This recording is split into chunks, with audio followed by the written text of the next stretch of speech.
Right, boys, we are officially live on the first episode of the pod. I want to throw a quick disclaimer out before we introduce everyone. That we are going to be completely honest about a couple of different topics that are probably a little bit controversial. So if anyone's easily offended, then check the timestamps on the video, skip over bits that you don't want to watch on YouTube, yada yada. But yeah, we'll go into the intro. So Ethan, if you want to say a little bit about yourself, mate. Bloke, really. No one's especially qualified to talk about anything other than things we're particularly interested in or that we've done research on. I do physics at university, I'm interested in sustainability, and mainly just implement a broad range of interests onto different topics and try and draw some unique conclusions from that. That's just normally how I go about things. So I'd say that's what I'm going to attempt to bring to the table. These people call it conspiracy theories. I think it's Conspiracy innovation. theory.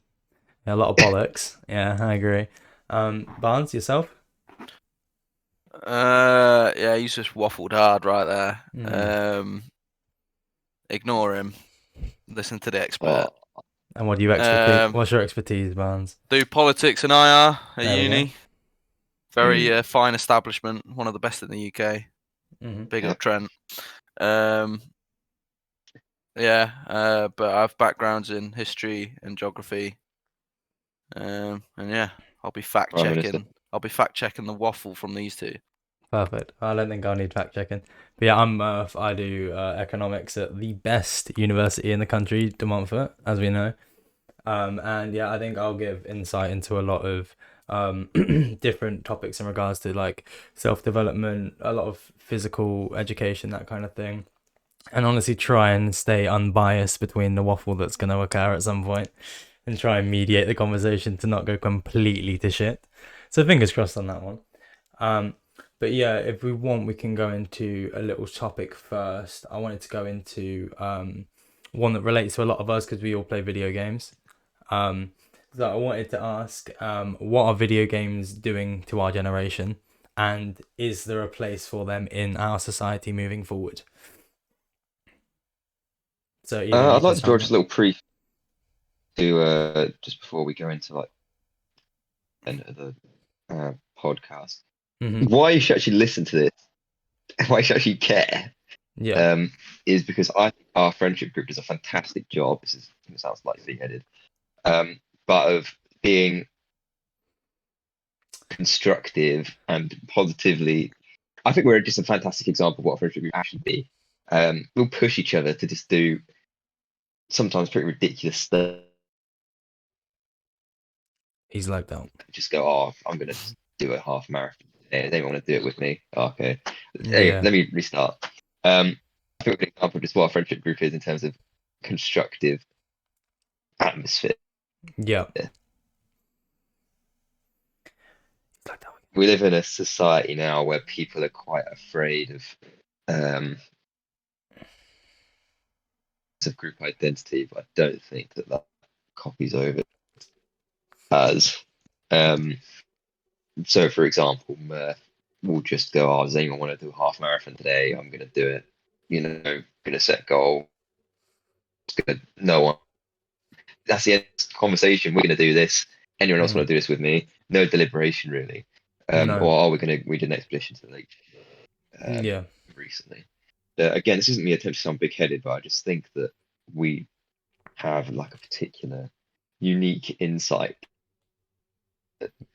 Yeah. and an interesting dynamic in that regard. I think is interesting to talk about.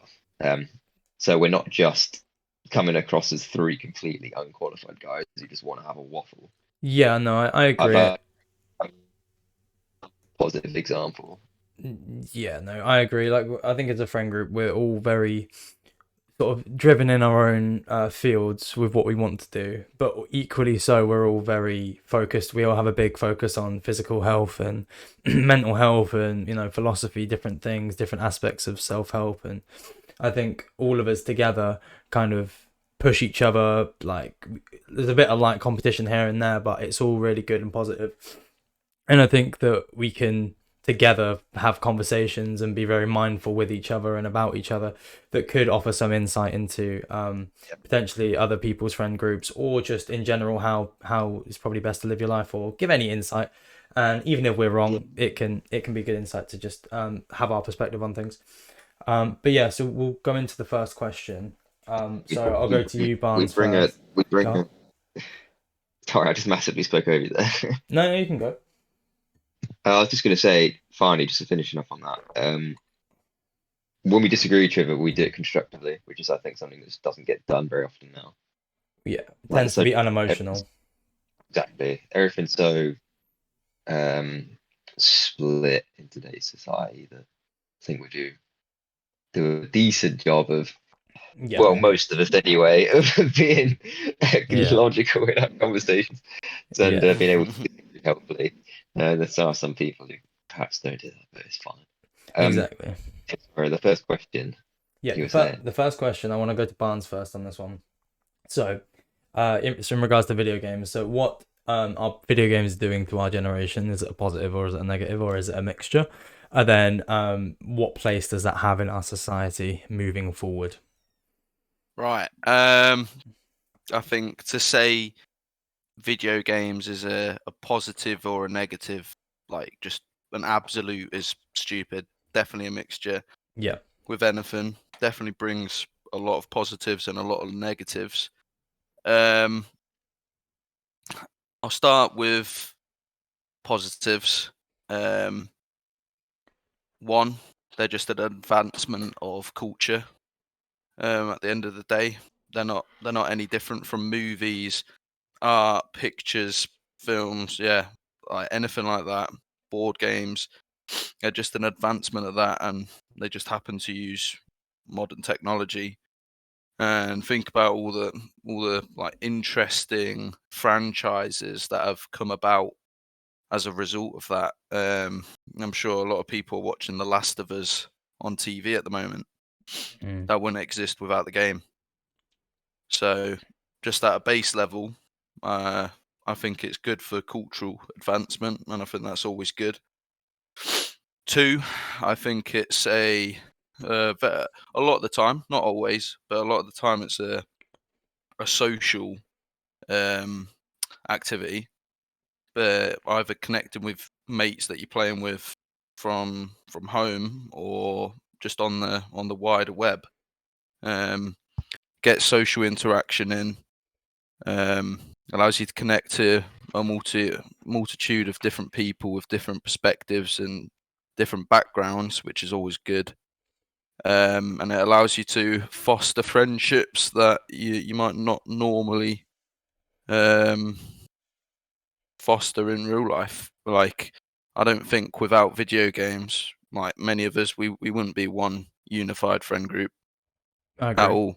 Everyone was in their own little section on their own little pathway into school.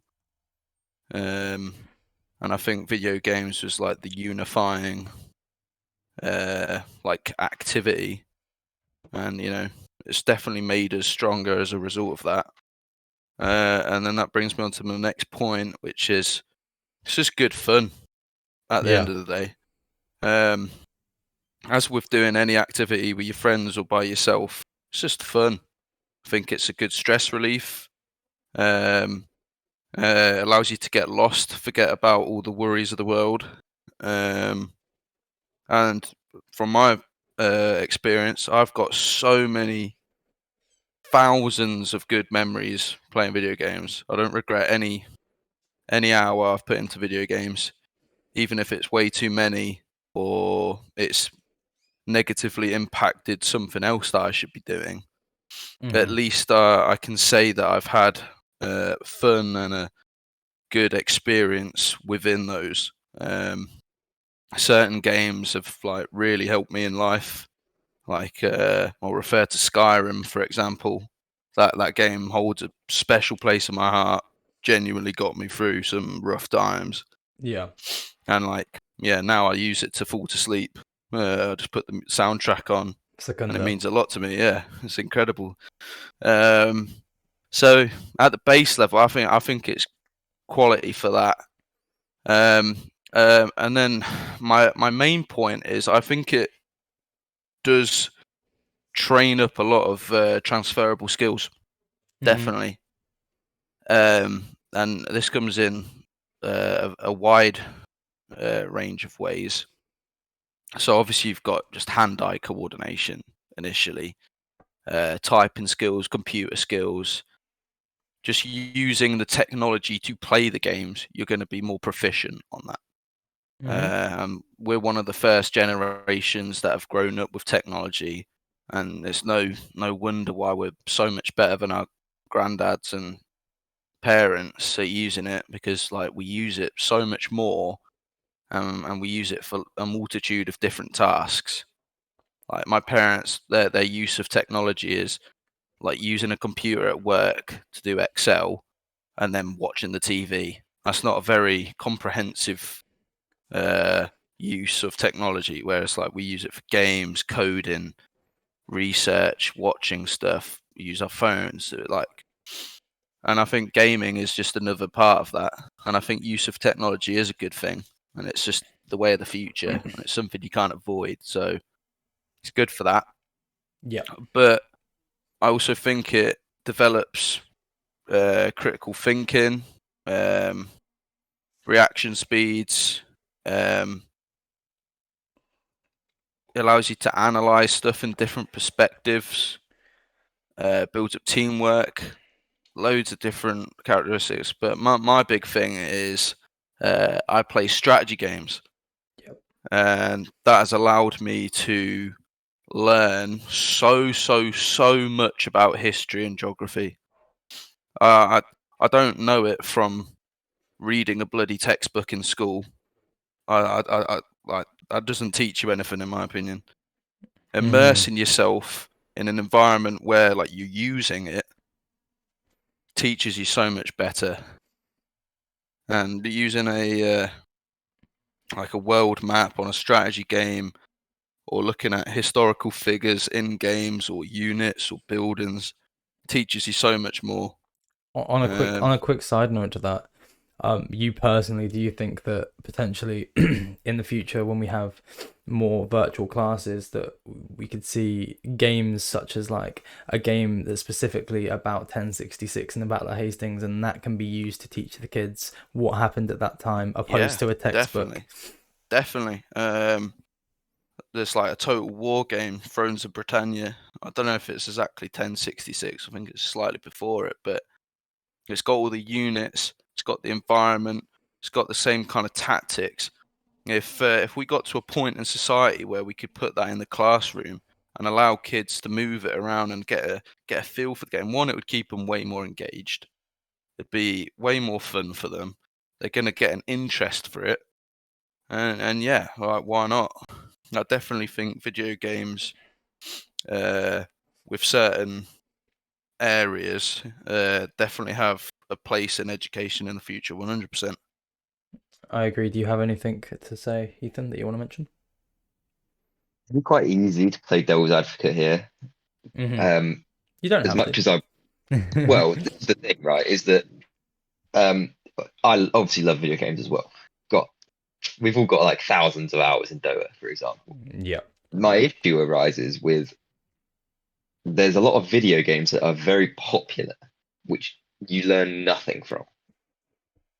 This is the Yeah. problem, in my opinion, right? Is that so, for example, all the points you raised about history, socioeconomic, resource management in strategy games, all these different elements, right? Fantastic. That does not happen in Fortnite. That does not happen in FIFA. Warzone. So yeah. So these massive appeal games where the idea is just look, let's just get as many people hooked on this as possible, which is fine. They're a business. You learn nothing or relatively little, especially on console, because on the PC, inherently you will learn more to do with technology. If a game stops working, oh, are my drivers updated? Is my security in the background blocking my game, accessing certain things? Oh, I want to record my session. How do I do that? Oh, I want to talk to my friends. How do I set up a webcam or something? And that's all stuff you'll just learn by doing. Yeah. And this is the difference between us and our parents, because to them, going to work and doing, I don't know how many hours at the office, yeah, you'll learn Excel or whatever, and you'll learn how to work in that environment. But if something goes wrong, you're calling the IT guy. Mm-hmm.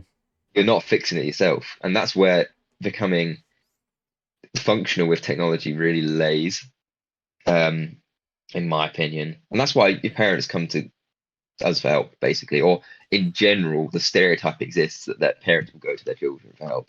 And it's because of that. Yeah. Their children have just taken it upon themselves in their own personal time to look up how to do stuff and fix stuff or whatever. Yeah. Which is how you cultivate interest. That's why people build their own computers. You know, our parents don't do that. It's another skill that it's associated with gaming is building a PC. It takes a lot of intuition, honestly, skill, and just a bit of time and effort, and it's a task. And if you complete that, it's like you built a computer. That's a cool achievement, for anyone. It gives you a sense of, how do I put this? It's like building your own house. If you build Mm. your house and something goes wrong, you know what's gone wrong with it, or you have a good understanding of what's gone wrong. If you build your PC, something goes wrong, a lot of the time you can pinpoint much more easily what's happened, and Yeah. that's so transferable. It's ridiculous. Yeah. Again, going back to being devil's advocate here, you could argue the psychological effects of like the increased dopamine and serotonin that you're getting from just being bombarded with information from video games. I know you talked about stress relief, Mm. Tom. When I finished school and we'd go home and play 8 hours of Dota, that is not stress relief. It was That is it like was stress. torture. It was stress. Um, Yeah, it definitely depends on the context, 100%. But yeah. Mm. Whereas you could argue something like something physical for one, where you can socialize. Like I'm gonna go play sport with my friends. This It's is much what better in that regard. 100%. that's what I But was gonna build on. Yeah. There's better alternatives, 100%. yeah, I suppose the problem lays with, or lies, sorry, I'm gonna use those words wrong all the time. Mm. I lived in Wisby, for example, most of my life, and everyone else lived miles away. Hmm. You can't play sport then. You have to play something. You have to do something where you can connect online, and that's the beauty of it. Yeah. Um, but you could go on a whole nother conversation there. Why are our communities like that? Why are we so split apart from each other? Why can people not go and access or travel around easily and go see their friends or whatever? You go on the whole tangent. Especially in a Uh, country so developed as the UK, right? Like it does yeah, make it's sense. ridiculous. Um, but yeah, so there's fors and against ultimately, and I would probably say I lie somewhere in the middle. Yeah, I think all of us will lie somewhere in the middle, and it's echoing what you were saying when you were playing devil's advocate in regards to, like, it has its benefits, and it definitely does have benefits, a lot of which that you said, Barnes. But when we're thinking towards, for instance, our 7 to 8K hours in Dota, um, when you think of that time spent, Total. I'm not saying I regret it because I don't regret it, but um if I half those hours and had 4,000 hours learning an instrument, that's a really cool skill. Learning a language and or playing a sport with friends, all of those things have their own benefits as well. So I think it's definitely not a net negative, but I think like we were saying, some of these popular games like the MOBAs, the MOBAs are okay for like teamwork and strategy, but like your Warzone, your Fortnite, for the most part, the more popular games are the ones that are a little bit less constructive and a little bit more guns blazing, just pure serotonin and dopamine. Fall Guys. Would you ever play Fall Guys? Yeah, exactly. I mean, the thing is that's something that's really really fun and can be it's like a board game almost, isn't it? It's like it's just for a bit of fun. No one can really sink in the hours they do for Warzone in Fall Guys, to my knowledge at least. Like it's a game you play a couple times with mates. That's it. There's no development on that. I'd like to raise an interesting uh, point here. Hmm. We've seen the explosion of chess Yeah. recently. Um, it's to a point now where I'll play chess over any game. Hmm. It's ridiculous. I don't hate Dota now, which is awful. Hmm. Um, don't want to play any other video game. This might just be me. I know you guys play Siege, Hmm. um, and Overwatch, but why do you think chess has exploded so much? I mean, obviously there's the whole Andrew Tate thing, which you could point to as a catalyst. Yeah, Um, yeah, I what agree. is this more than that? Yeah, I think it boils down to one, the Andrew Tate thing, bringing it to the forefront again is the main thing, because chess is fundamentally one of the best games ever made, right? Like, it's such a strategic game, it's such a almost fair game, right? And I think that's a big thing, because if there's like when you're playing Siege and someone's playing an operator that's ridiculously broken and you die to some cheese hole that's meta, it feels unfair, and people don't like playing things that are unfair. So when you play a game that's literally me versus you, you're white, I'm black, play. Do you know what I mean? I think being completely fair in that regard, it drives people. And then obviously when you get all competitive, everyone's going to want to be the best. And additionally, I think that chess is linked to IQ. Which I think is quite interesting. So a lot of people, if you're good at chess, or if you're an intelligent person, you think, oh, they'll be good at chess. Whereas if you're a smart guy, you're not going to necessarily go, they'd be a really good Dota player. They probably would if they put in the hours, but you just don't make that connection. And I think a lot of people connect intellect with chess, and that's where it drives from people wanting to be, I want to be the smart guy who's good at chess. Like, oh, you know what I mean? I want to beat all my friends at chess so that I could be the smartest guy. I think that drives it, though. I think that's a reason why people play it. Yeah, I like that. Now, how about you, Barnes? What do you think?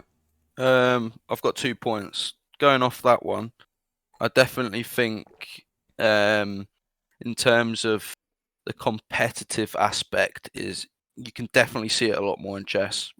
Whilst I don't play it that much, you can tell, like, compared to a team game where you're ranking up and you've got a visual badge and you've got a number associated with it, and I know you do that on chess as well, but like chess, it's very much, yes, if I'm beating you consistently, I'm better, and like there's this competition, and you like the group as a whole has cultivated that a lot more. Whereas like if you're playing in like a team game and like you're kind of watching your rank go up over time, yeah, you got a few people saying, "Oh, I want to beat you here," but like I don't think it's necessarily as competitive within that isolated group, which is I think why our group in particular has took a right fancy into it. Mm-hmm. My second point will be, uh, I think chess. I think Ethan will agree with me on this one. It's prestigious. It's got it's got a bit of history, like chess. Where when you think of chess, or at least I do, you know, you think gentleman's game. You think classy, very high IQ people play it. You know, it's got this kind of prestige attached to it, and I feel like a lot of individuals within the group have gone, oh yeah, if we're good at chess, that makes us look better, which is fair. And I think that's part of it. Yeah, because to say you're good at chess sounds a lot better than, You're oh good yeah, at I'm really good Dota. at Dota or Siege or Overwatch. Like, no one, mate, no one cares. You could put What it on your CV if you were like, I am actually Henry. really good at chess, yes, Yeah, you could put it, yeah, and you and would you're put gonna those get respect from that. But if you put I'm a really good video game player, like exactly. no, I no. think it's because chess isolates. So when you have Dota, you have mechanical skill, you have your actual ability to think of these things, decision making under pressure, all these different things. Chess is literally just like you have your strategy or how you play, but it's all in the mind. It's not. Very rarely is it, oh, how I move this onto the board. Like, there's no mechanical skill involved. Maybe there's a little bit of time under pressure and stuff, but that comes with the IQ side of things. So I think it really does isolate your intellect, as that is the main driving force of what makes the game good, or what makes you good at the game. So by will of that, it's just people connect the two, and then it's like, fuck, I want to be the smartest in my friend group, or I want to be the smartest at this, or what if I could get a GM? I could be a GM if he's a GM, and all this other stuff. Yeah, I love that. To be fair, it's just perfect. Like exactly what you spoke about, but the sense of unfairness is basically gone. It's like, Yeah. oh, we'll flip a coin, then we'll pick a side, and then that's it. Debate's over. It's pure skill. All the problems that exist in the video game industry do not exist in chess whatsoever. There's no microtransactions. There's No nothing meta. exactly, no meta, no balance patches. You know what you're getting on the tin every single Yep. time without fail. It's perfect. There's no luck or anything. Yeah. If you make a mistake, it's like, oh, that's 100% on me. And Tate did. I think I remember Tate saying this at some point. He said in an interview that it was a pure representation of strategy, and that it's 100% on you. If you lose, you have to take 100% accountability. You cannot blame anything else, and that goes well in life. And Mm, so I just think it's the perfect game in a way, almost. And hopefully, it's given a lot of AAA producers a kick up the arse to see mm, that this thousand-year old game, word it out, uh, can draw such attention and hype. Chess.com is going ballistic. They must be making so mm. much money. Yeah, Um, literally. It's over ridiculous. what? Nothing. Like, obviously, yeah, they do a lot of work, but I mean, they've not changed the concept of chess. Yeah. So, I do agree. What's it called? Moving on a tiny bit, I kind of want to just draw a conclusion to the game's question with where do we think video games have a place in society moving forward? I think we've touched on it with a lot of the different stuff in regards to education. What I want to get at essentially is video games like Fortnite, like Overwatch, obviously maybe satisfying dopamine games, but do they have a place in our society? Do we want them as a part, or is it something we can't help? Are they always going to be there? You know, in a capitalist society where they try and make sales, is it always going to be the case that we have these games that are just dopamine dumps, or not? I think it's very difficult to stem the flow of dopamine in our society. Yeah, If it was up to me, I could just click my fingers and remove instant gratification from our society. I'd do it. Um, so TikTok, Instagram, social media, and then these games would come under a similar but perhaps slightly better banner in terms of people's mental health, because there are actual benefits to that. Whereas your mental health is probably purely damaged by some of these social medias. We can talk about that another definitely. That's podcast. another topic. Yeah, for sure. Yeah. Um, but in order to change that and perhaps focus on more constructive games being in the mainstream, Mm. have to fundamentally change society. My voice is not going well today. Um, and you require a massive public figure or a series Mm. of public figures to do so. Chess would not be where it is if it wasn't for Tate. And Carlson You, and Hikaru, those two as well. yeah, They're big. yeah. Um, it just wouldn't be there. And so unless there's some like fundamental change to the way our society works, I think that it's going to be the intrinsic nature of these large games to just be as dopamine inducing as possible. And hopefully that will change at some point, but I don't see it changing, to be honest. Yeah, I think I've got a few notes down here in regards to what I think could be useful for society. So I've got down here virtual learning, like we said earlier, with the potential like simulations of Battle of Hastings, things like that for kids to play through, to learn, to play as different characters. What would you do in that scenario? You can learn a lot from that, I think.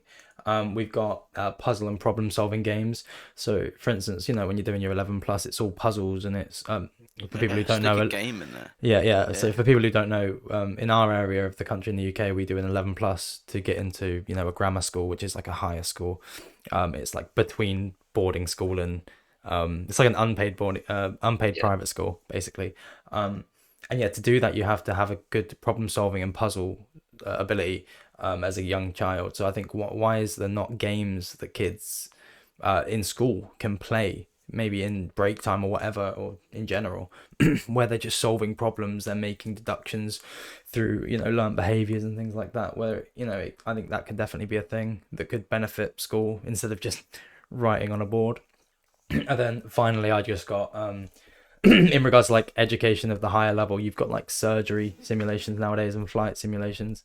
Like most Microsoft Flight Simulator's doing a shift yeah, and for a lot of pilots. a lot of pilots have more Yeah. hours in flight sim, a lot more hours in flight sim than in the air. You know what I mean? And it's like that's crazy. But they will get a very similar, obviously not the same, but someone who's done flight sim could land a plane. Like a lot of hours in flight sim can land a plane. Do you know what I mean? Or have a good go at it at least. Yeah, they'd have a better I trust understanding. them over someone else. Right. So I think Yeah. that they're good applications of video games, but they're just not games that sell. And I think that's the main issue with it. Oh Is no, I think they do sell, but obviously when you look at the media, you look at the big giants. Yeah, you do have Fortnite and Call of Duty and Overwatch and yeah. whatever. Um, I don't know how you would like change that without massively interfering with the market. If you got like the Department of Culture, um, to put some like restrictions on, or like specifically to promote certain games that have got educational benefits or actually cultivate your mind a bit. Um, hmm I don't know how you do that, but I don't. I definitely think they've got a place. If you said the 11 plus, hmm um, so many people, well, so many kids in my year, I remember it vividly in year 6. So many kids wouldn't do it. They were just like, "Oh yeah, I'm not going to do it. I'm not smart enough, or I'm not interested. Whatever, I won't do it." And like whether they chose to go to the grammar school or not, at least just give it a go. But if they utilized a game in there, like a puzzle game, in the 11 plus, I'm sure everyone would have done it. Who doesn't want to play a puzzle game? Yeah. Like instead of drawing some weird like shapes on a bloody piece of paper, like yeah, Giving any kid in our society a bunch of thick papers and saying, "Yeah, revise on this," it's never gonna. They're never gonna want to do that. I think it would be like better, easier for the government or the education department to see or evaluate kids with games. I agree. Like, um, obviously, I'm not an expert and I could be completely waffling it, but like, I think you could tell a lot more about a kid's mind using a puzzle game than the 11 plus. Yeah. 100%. I think you could see a lot more characteristics in the way they think a lot more. But obviously, I don't. What you're partially describing is an IQ test. That's what an IQ test is. They give you shapes and puzzles and stuff, and you just Yeah, But if they make the games fun, it might instill some level of wanting to increase your IQ to be better at the game, not yeah. through textbooks. keep And children interested, which is a massive thing. a point though is to what level are the companies responsible for making the games fun, and a higher level of governance or perhaps society as a whole responsible for restricting the boundary for people like kids' attention spans and stuff. You could make a game fun intrinsically, but because everyone is so jittery and almost a mild ADHD now, hmm they just might not have the attention span for it, and they might not find it fun because of that. So I don't know how like the balance would be struck there. If it was up Yeah. to me, I think that the research needs to be heavily focused on exactly what damage these highly dopamine intoxicating games or platforms or whatever are doing to people. And then the hmm government needs to go, right, this is a body. They are now in charge of hmm making sure that no product can damage people's minds and attention spans and basically give them ADD hmm artificially through these products. It's dangerous. Why is it allowed? It's ridiculous. And yeah, you can go down the conspiracy theory rant and say they want to make people passive and like all this stuff. But if you look at it from a purely beneficial standpoint, assuming that they have our best interests at heart, that is what should be done. hmm Yeah, no, I agree, and I think it. To finish on it, I think it's just more of an educational thing. So it's putting it in the education system, teaching kids a little bit more about what these things do to you, at an older age maybe, and then also just implicating these things in the educational system just to get them to be a little bit more interesting than the schooling we currently have, because I think it's very backwards. Um, which also ties in with what I another question that I wanted to ask. So I'll go ahead and ask this one. I'll go to Ethan first on this. At what point do you think healthcare is overlooked in today's schooling system, and do you think it is overlooked? That's an interesting question. I have to pause for 1 second though, whilst I change my headphone battery. Okay, go for it. We'll go to you, Barnes, then. So, So healthcare. Yeah, is healthcare overlooked in the schooling system today? What do you mean by that? Elaborate a bit more. Okay, so in regards to, do you think that we have a good priority on healthcare? So, for instance, we have a priority on, PE. We have a PE class, right? Do you think that's adequate for like what, twice a week that we do physical education, or do you think it should be maybe a mandatory thing? Do you think we're taught enough in PACE? So, for people who don't know, PACE is it's like almost like a life education in the UK. And we're taught roughly what a healthy diet is, and different things like that. But do you think the standard we're taught in school is adequate for For health related, not not healthcare. healthcare? You're right. Yeah, Yeah, sorry. I thought you meant like training doctors and stuff. No, Like, no. I meant like no, yeah. I don't think it's anywhere near adequate No. at all.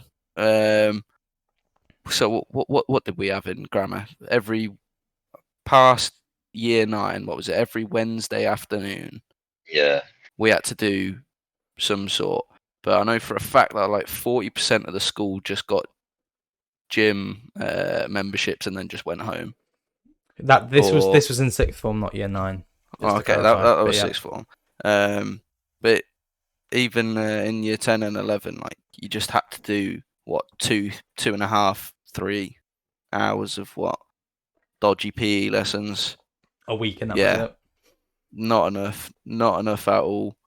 And then right, I was in bottom set.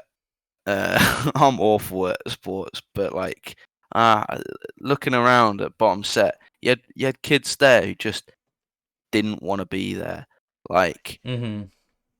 and I get that some people find sport a lot more fun, and people are naturally better at certain sports.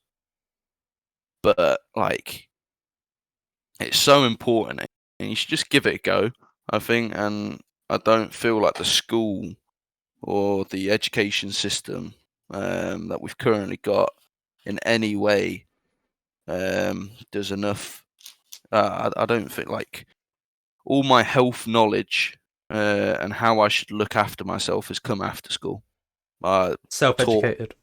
Self-educated. None of it from school.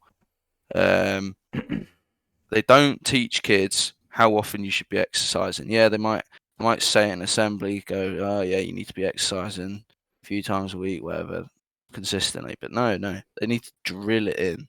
They really need to drill it in. Explain the science, build and get people into building habits. They should teach you all about the different sports, why you need to do it, the implications of not doing it, and yeah, we should do a bit of sport probably every day at school if you could. I know that's a bit unrealistic. I agree. In the current situation, but the world would be a better place if they extended the school day by 2 hours and then just stuck 2 hours of PE at the end. Yeah, I think so. Just every day, and I don't know, you could do a bit of everything, whatever. And I know some people wouldn't like it and whatever, but definitely would be a better system. Yeah, and I think it's also a fact that people may not like it, but not everyone likes to work out. But it's an essential part of life, and I think kids aren't taught that. I think there's probably kids that we know from school, plenty of kids who have not done a single bit of physical exercise since PE in year 11 when they stopped. Like I think there's a good amount of kids who are like that. And that's, you can't be a healthy human. You need a healthy body to have a healthy mind, right? And a lot of these kids are the kids who are a bit shyer. They're not as confident. But I tell you what, it's not even about, I'll give them a football and talk to the popular kids. But mate, if they're good at cricket, they're going to be a bit more confident. They're going to be a bit healthier. They're going to have a bit more charisma about them. And like, there's so many different aspects to physical education that I think are missing from what we currently have. And as a kid, a kid should be physically exercising. Think of how much energy they have every day. Why don't we have just an hour period every single day? Like you do with PE, you split it time zone wise, so year 7, year 8, year 9, etc. Why is it not an hour a day? Why is there not more of a priority on it? Because I think working out for an hour a day is almost like a kind of a benchmark. But a lot of people, that's like, they can't even fathom it. An hour a day, I can't do that. So if you taught it in school, when you leave school, it's something that's going to become almost, you're so used to it, it's habitual. And you can only hate something for so long before it becomes like a math class. People can, have a go at physical education for all they want and say, I don't like running. But if you have to go on a run every day for 30 days in school, you're going to be like, oh, it's just, I've got to do the run. Like, you've got to do the run, right? Like, it's like anything. It's like going to math class. You don't bunk out because you don't like maths. And I think physical education should be on a similar level to maths in regards to when you leave school. Like, it's a very important pillar of your life, keeping your body healthy. So, I think it's not prioritized in school It's enough. debatably the most important, I think. I think it actually is. I think it's completely I think having healthier kids is better than having mathematically smart kids. I do agree. Like, simple as that. Like, Let's do health is wealth at the end of the day. Mm-hmm. So what did we do? We did like maybe a double period and then We a had single maths every day. week. Yeah. We had maths every day. So you had 3 hours of PE and in a week anyway. You've just got to find 2 more hours a week, basically, to have an hour session every day. And okay, yeah, it's going to take some timetable finagling or whatever, but that seems, at least from a surface level, doable. Combine that with the lunch period and the break period, where most kids will be out doing something, and you should Do it have just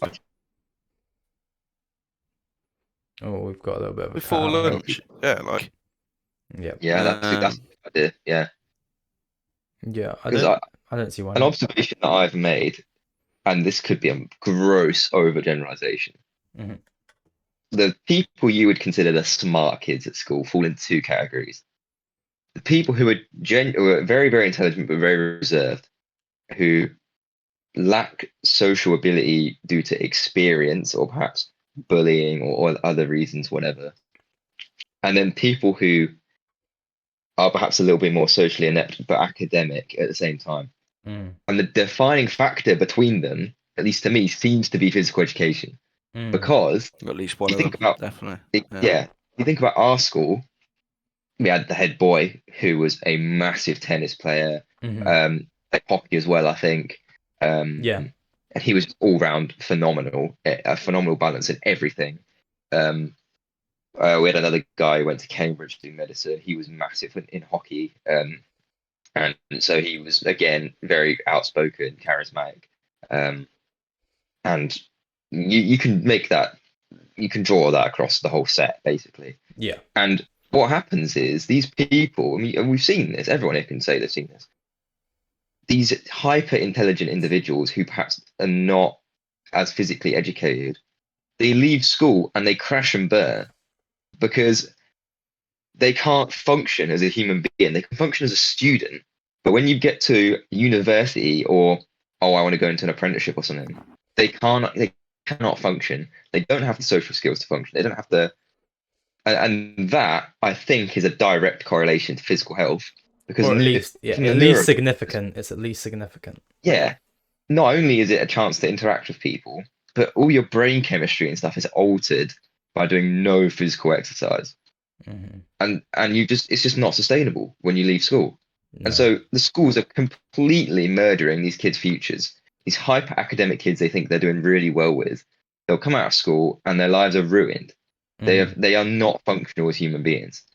And I think a humongous part of that is physical education. And you just have to make them do it. And as well as making them do it, you have to be blunt with them. You have to say to them, look, if you don't do this, your brain chemistry will be unequivocally altered to a point where you will damage your future prospects, because a lot of these kids care about their future prospects. They want to do well. They're hyper competitive. Tell them, be honest with them. Show them the studies.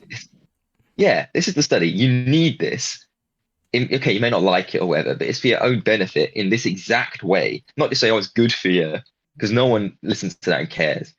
If you Yeah. don't do this, your attention spans will be damaged irreparably, for example, or Mm. you are significantly damaging your future habits. And just drill it into them, like you said, Tom, because Mm. and just treat them like adults. That's the biggest thing for us in our sixth one. We weren't treated like adults. Mhm. Yeah. Yeah, I Just agree. tell them with a level of respect. Don't dumb it down. You need, well, dumb it down enough so that it can be relatable. Don't overwhelm people with academic jargon. Academic studies. Yeah. Yeah, but you know what I'm saying. But take what you need to and give it to them. I do agree. Yeah, Um, Definitely. oh, Just stick an hour before lunch, because what was our lunch? 45, 50 minutes long. yeah. Yeah. If you stick an hour of PE, so you start at our lunch started at 1, didn't it? So if you Yeah. start PE at 12, get changed, that takes 15 minutes, to be fair. That takes so long. Because kids are so like just make them be quicker. I know it sounds Yeah. weird. I'm It can sorry. be Just be harsh, like, yeah. you've got 5 minutes. I'm sorry, but like, Get 'em on the even track, get 'em running, just even get if 'em they're running. not right, all Yeah. it takes is a 15-20 minute run of straight running. That's all it Yeah. takes. And what I wanted to also mention was I think a big part of it for kids, because they'll argue that their mental health will be damaged because a lot of kids want to fit in, and I think what you mentioning earlier with a lot of shy kids who are really smart, but maybe they haven't got the physical attributes as of yet. They don't fit in with the guys who can run, and they feel a level of like anxiety around that. That's why they don't want to do it. Not because the feeling of doing a run or the endorphins you get are bad. It's because they're not good. They're not the top, even in the top half of the school. So they think, oh well, if I don't fit in, then people are gonna think this about me, because that's all school is. Everyone's thinking, how do I fit in? You know what I mean? So I think a lot of kids like, I don't fit in, and they're trying to protect their egos, and you've just got to be blunt with them. And maybe I think the whole moving down to bottom set, cool, like keep the sets involved so that they're around kids that are the same ability, but then set the standard and keep people going. Don't allow people to blunk off and just when kids throw the toys up the pram and they're like, I'm not running, but it's just make it a mandatory. Okay, we do this every day. Maybe Build pair a a bit kid of from bottom discipline. set with a kid from top set. Yeah. I was genuinely just thinking that, Ethan. Put one of the best runners with one of the worst runners. Just partner everyone up like that, and make sure, get everyone on par. Both have to do it. Yeah, I think so. obviously some are going to be stronger and some are going to be more committed. That also teaches that those kids, I mean, stereotypically, the kids who are more athletic tend to be less academic, but that's beside the point. But in regards to pairing them up with the kids at the bottom, that's going to teach them so many skills, how to coach, how to lead, because you don't want to be the guy to be like, dude, what are you doing? You're so shit. Do you know what I mean? Like, you want to be, yeah, no worries. So you're doing well. Just control your breathing down a little bit because you're going a little bit, you're panicking. It's fine with, because they know how it feels. They've got the experience there that they can back it up with. So I think it's a great idea. And if you're taking the stereotypes of, okay, someone who's perhaps, this is obviously an overgeneralization again, but someone who's more 40, less academic, and someone less academic, more 40, because it's all an hours game when you're a kid. It's like, did I play football as a kid? Was I reading books? And that's pretty much what's going to define what set you fall into. I agree. In that at school. So it's mutually beneficial because you perhaps are getting the if you're less physically inclined but more academic, you're learning from the physical side of it, and then in return, perhaps there's a study session where roles you reversed. Can help. You help them. The roles reversed, for example. It's not going to work in every case. No. There's going to be some kids who have neither. There's going to be some kids who have both. But in general, it seems like a better idea than what we have now, where it's like a caste system. Oh, you are bad at PE. Off to the library with you at lunch. And what it is it's a social hierarchy. It's these people are better than you. And I think when, like, imagine you're a 13-year-old kid, you've just moved, or 12, is it? It may even be 11 that you joined secondary school. You go into a school that's like Hogwarts. It's massive. It's like there's so many people. It's like, oh my god, it's such an overwhelming thing. Then they chuck you in bottom set PE, and everyone's like, bottom set. Do you know what I mean? Imagine the damage that does to a kid. Like, because a kid's like, oh, fuck, what do I do? Everyone's going to think of this way, and they get so anxious about it. And, you know what I mean? I feel like that could be such a bad dynamic. And I think it is a bad dynamic that we have. I don't know how. I know for a fact that I was like that. I was stressed every time. Like I hated being in bottom set. Like I didn't mind doing sport with them, but it more annoyed me that like the people in bottom set were so like uncommitted Yeah. to it, and I'm forced to do sport with these people. Like Yeah. I accept that I'm not the best, but you know, when I did PE, I put some effort in. You know, I do enjoy it, and I think you know the school. I don't know how. I don't have the answers, but schools need to find a way to get people to like physical education, to like getting exercise in. You've got to do it. It's a fact of life. It's as important as washing and brushing your teeth. You got to do it. If we were drilled from kids, do exercise every single day.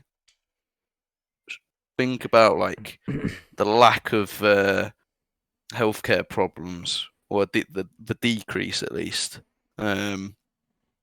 Mental health would be so much better. You know, the world would just be better for everyone if everyone did exercise. Yeah. Yeah. I fully agree. And a point that ties into that is school meals. I mean, we're Oh yeah, briefly, but our meals were dreadful, weren't I they? love them. I Footlong, mate. personally hated them. Gotta love the I footlong. agree. I was reading an article. It might have been a video I was watching, but it was a organization in India that feeds 2 million school kids and it's like a vegetable rice meal that they do, and it's monstrous batch. Mm-hmm. And it's good for the kids. The kids say it tastes nice and they enjoy it, you know. So here's a little tip. When we go into school and we get 6 chicken nuggets and some chips or 2 greasy pizzas that you'd push together to make a greasy pizza sandwich, maybe something's going wrong. Yeah, And potentially. it's ridiculous. So that's just another tangent. No, but I fully agree, and I think it's something that we need to talk about because, like, for instance, kids, if you learn a lot from school. If that's what we think normal food and normal dieting is, that's what we anchor. We anchor school food as, oh, that's what an average lunch looks like. Oh yeah, you just have a greasy shitty pizza that you stick together, or like you said, like a massive foot long that's just a big hot dog that's honking. It didn't taste that nice, but everyone got them. But that's beside the point. That's debatable. Okay, cool. But my point being is, why is there not big batches of like rice, chicken, good quality meats, like mixed together, or just in general, just healthy diets, more salads, more green, more maybe free fruit that's offered. If free fruit was offered, I think people would have it. But it's not. It costs the same as a Kit Kat. Okay, cool. I'm not going to get the Kit Kat then. Why don't you double the price of the Kit Kat and offer free apples? I guarantee you'd run out of apples. Do you know what I mean? And I think there's so many things we could do within schools that financially are sound and could work. And like you said, I think that's the perfect example. Was the India example. Like, it's such a good example of how they can mass produce good quality, well dieted food. And I think we need that in the UK. I guarantee that's what happens at private schools because they know all this. Like, let's get real. People aren't stupid. This isn't revolutionary. Yeah. What it is the state-funded schools do not have the resources to not behave like a business. Correct. So they have to just get out the shittest food at the highest margins they can so they can make their returns or whatever and they can balance the books. If you're a private school, you're like, yeah, whatever, we can feed our kids good food because we know intrinsically it's going to help them get better grades. And so, you know, it ties back to that whole conversation on private schools and what they do so differently or whatever. And I don't know how you fix that. Maybe the government just needs to fund education somehow better, and then you can talk about austerity and how dreadful everything's been. Yeah. But is it that much more expensive just to serve rice and vegetables over what we were paying £2 for, like that foot long thing you were talking about? Just literally a big bit of bread and a processed sausage. That's it. So they're making margins on that, and so surely something can be done just to have better food there. Yeah. Yeah, go on, Buns. I was just gonna say, I think grammar school, if I can remember correctly, I think they made 40,000 a year off the canteen. Mm, So yeah. it's ridiculous. And also, when you We had a think about, boycott, didn't we? sorry, There was a boycott at one point. Don't know if you remember that. yeah, there was a boycott. There was a boycott. I remember that. It didn't last It did long get though. out. Didn't last long because people needed to eat. But Yeah, yeah, I think that. But I think about the foods that are healthy. I'm not saying rice is the healthiest in the world, but rice, fresh vegetables, and a protein source. Right? I'm not going full gym bro in it, but like rice. If you get one of those massive bags of like basmati, the ones that are bigger than you, they're not that like you can make so much for so cheap, and then just give it to the kids for £1.50, £2, because it's good quality. It's done, and they're gonna get healthy. You know. so easy. And I don't know. When I was thing is when I was a kid, yeah, I wanted a Lucozade Energy from the vending machine. I didn't want a water, but maybe we shouldn't be given that choice as a stupid 14-year-old fat kid, and that's what I was. So maybe schools should be a little bit more strict on that and give a little bit less choice and make us have a little bit more healthier habits and build those habits. Not like the military, but like you know what I mean? Like a level of this is healthy, you follow by this if you go to this school. We're all healthy in this school, you know? I disagree. Make it like the military Okay. because okay, let's draw an Comparisons. analogy here. Most people would say the military is a good um microcosm for society. Yeah. It's a fairly good comparison. Mhm. There's hierarchy, everyone's got different roles, Yeah. and there's skills you need to have. So make it like the military, not in terms of like the patriot side of it or whatever, Mhm. but you've got a selection of food. It's healthy. If you want a Kit Kat, tough shit. Mhm. Um, you're a kid. You don't get a democratic voice at that age. You get what's best for you. Correct. It doesn't have to make people miserable because okay, so for dessert we've got some fresh strawberries or raspberries today. Amazing. Who doesn't like raspberries? Exactly. That's the thing. As a fat person myself, I love chocolate, but that doesn't mean I don't like raspberries. Mhm. Yeah. Remove the chocolate and I'll eat the raspberries. But it's just Exactly. like the chocolate's Don't more give them the poor appealing. options. Yeah. And Yeah. another point with this, the military thing, this grinds my gears so much. Why are we not taught first aid at school? Yeah, I do agree. It's honking. It's absolutely honking. Think about all the useless stuff you learn at school. We had these pay sessions where it's like, okay, guys, today we're gonna learn. To I don't be know. or not, Not to be. be. That is the question. That video Like, was. get that crap What out. goal? Yeah. Yeah. Whack, everyone in this country should have basic first aid knowledge and just do it at a school level. Yeah, I think it's ridiculous that we have an educational system where you can come out of it and you're not equipped to just be a human. To say Yeah. like if someone's just passed out, I don't think even kids know the recovery position, and that's 2 seconds. That's time on the side done. Do you know what I mean? Like, but they don't know these things, and they come out of a what 14-year education without that knowledge. It's ridiculous. I think you could even begin teaching it in primary schools, you know, but Yeah. but secondary schools, it should be definite, it should be mandatory. And maybe a lot of people will say, oh, there's not enough time. Well, maybe make people choose a humanity. For instance, in our school, you had history and geography. Maybe make them choose one of those earlier, and then you can have more time for it, or just schedule it better, or just have less of certain I subjects. think there's so much wasted time in Yeah, school. I was gonna say this. There's that like per hour in school, you are gaining so little. Yeah. It hurts. It's so inefficient. The education system is so inefficient. Yeah. And I mean, I don't know what the answer is. I'm not a education policy expert just yet, but you know, No, but I think what we've raised it's is fair. got some major issues. Yeah. Get what have you just said, Ethan? That you want teaching? I can't think of it. Oh, I've forgotten as well. Well It's done, so boys. bad. You know what I mean? Recovery, health and safety, that kind of thing. Yeah. Yeah. Yeah, that. Teach that. Teach them a lot of PE, diet. You should be taught how to cook. Didn't get taught how to cook. You got Did like we food got tech. like Did one food tech in year meal. 8. Yeah. Made a sandwich and a pizza. I made a What? pizza. Yeah. No, get that out. Yeah. And we have friends who, don't cook or don't necessarily know Yeah. how to cook.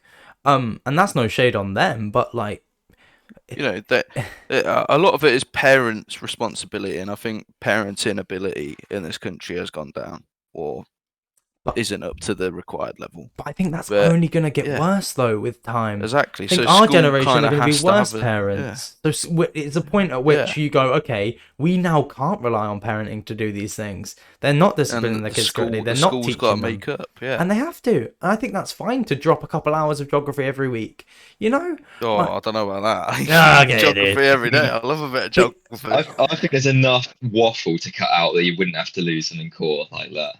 Or maybe even have 2 weeks in the middle of the year that are just like hard drill weeks of like, you learn how to train, like, see, you're CPR trained, you know how to put them in the recovery position. Like, it's just like a 2 week period. That could be done. I don't think that's too astronomical to assume. You could just... Flexi week, didn't we? How similar. Yeah, we had flexi Kind week. of. Yeah, I like Flex Week. Yeah, they were Yeah. fun. They were fun weeks. And I don't think the right stuff was taught within those weeks for us personally. Yeah, there was a lot of waffle in them. But I think if done correctly, sure, that they could be a good use. It's a good idea. Which kid's not going to be like, oh, flexi week's coming? Yes, we're off lessons and we're just doing like something interactive and fun, like Yeah. first aid, and then Group activity, we get to Yeah. do CPR on a dummy. Why Yeah. not? Yeah. Like, it's kind of funny, Kid's isn't not it? going to look forward to that. Yeah, Yeah. It's interactive, it's fun, and yeah, I just think I don't see the negative to it, right? If you just did that, if you did like CPR and I can't. What's the word for it? Like health and safety and all that lot. Well, If health you and just safety did that is- a day a year, 1 day a year, and drilled it in Mhm. every single year. I think by the end of school, you'd know. Well, yeah. Yeah, It just takes one kid just thinking, oh, you see someone on the street who's, I don't know, tripped Choking. and fell or something. Yeah, or choking. Oh, I remember this from school. And Finally. just that's a Mhm. life Yeah. save. Get going. Yeah. yeah. Quickly, Exactly. like my ex-girlfriend, her brother, he saved his girlfriend 3 times because he was trained, but he did that out of school. Like, Yeah. he did that out of school because like she had something wrong with her. She had I can't remember now, so I'm not going to comment on it. But yeah, and he saved her life 3 times. And imagine if he didn't like go into it. Imagine that's one of us who wasn't taught that in school. Dead, you know. I've And had to that's do it twice. yeah, and you've had experiences similar, haven't you? So And that wasn't complicated. It's like, oh, these 2 people are choking on their vomit because they're too pissed, and no one's looking after them, Mhm. and people are panicking, not knowing what to do. They'll Hmm. chuck them on their side, get rid of the blockage, and then that's a life saved. Mhm. But again, that's some cadets. Yeah, and that's another thing that's that we could easily talk about. Is this Dan? So, yeah, is my camera working? It's not No. currently. We can currently see an orange screen, but we're pretty much smack bang in the middle of the pod at the minute. But you can jump in. What's it called? Do you want to? There we go. There we Look go. at that beautiful head. What's on top of More. your headset? Quickly, is it broken? Yeah, this is a zip tie, just like Cable keeps it together. tie. Oh no, Keeps bro! it Get some distinct from scissors far. and cut that, man. I kind of like it, it's just like an antenna. Do you want to just quickly introduce yourself, Dan? What, for the podcast? Yeah. Yeah. Oh, hey, I'm Daniel. Okay, do you want to speak a little bit about what you do at uni and stuff? Nah, that's all right. Okay, brilliant. So Dan, I'll give him an introduction. Dan does like BJJ and MMA. He's very interested in that kind of thing. I think he does maths with economics, I want to say. Yeah. Yeah, at Loughborough, and he's bold.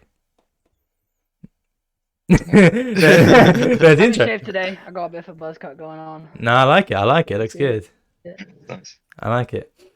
We've just been briefly talking about the healthcare system and or not the healthcare system, the schooling system and health and safety related to that in schooling. Basically, had like a long speech about school and how it's inadequate at what it teaches us, basically. Yeah, a bit outdated. Yeah, definitely. We briefly spoke about healthcare being overlooked or health and like dieting being overlooked in the schooling system. Do you have any comments on that? Yeah, yeah, it's very overlooked, I think. There's a lot to say about it, but yeah. Yeah, sweet. Well, Consensus. we came to the consensus that there's a lot that could be done in regards to the diets. Like the school food we got given was trash, in short. And then yeah, we also spoke about how what there should be a like mandatory, maybe even an hour a day of physical education in schools. Like I don't see why there wouldn't be, almost. I think the start an hour is very reasonable. I'd even push it up, once society gets used to it, like 10 years of doing 1 hour, then, an hour 15 won't be so bad. Hour Yeah. 20 won't be so bad. Maybe split it up in the morning and the afternoon. It Yeah. wouldn't be a bad idea at all. Yeah, no, I fully agree. But yeah, we'll go on to a different subject briefly. Oh, hang on. Has he got something? I've got a point. As I've opened my window, a very suspicious smell has arose. Yes. So that brings me to my point. What about drug education as part of that in Cool. schools? We can talk about that. I think schools should drill in actual, real knowledge about drugs. I agree. I think if people understood drugs and knew the actual benefits and the consequences, obviously, of drugs, the drug problem in the UK would be a lot better. Yeah, I fully agree. Ethan, any comments? Yeah, well, I think there's the massive one. This is not quite drug related, but vaping is like common now in schools, and it's linked to that. Ultimately, there's a lot of fear mongering, and that's pretty much the education you get is fear mongering. And what I learned, it's done its job for the last few years, but it's past its sell-by date.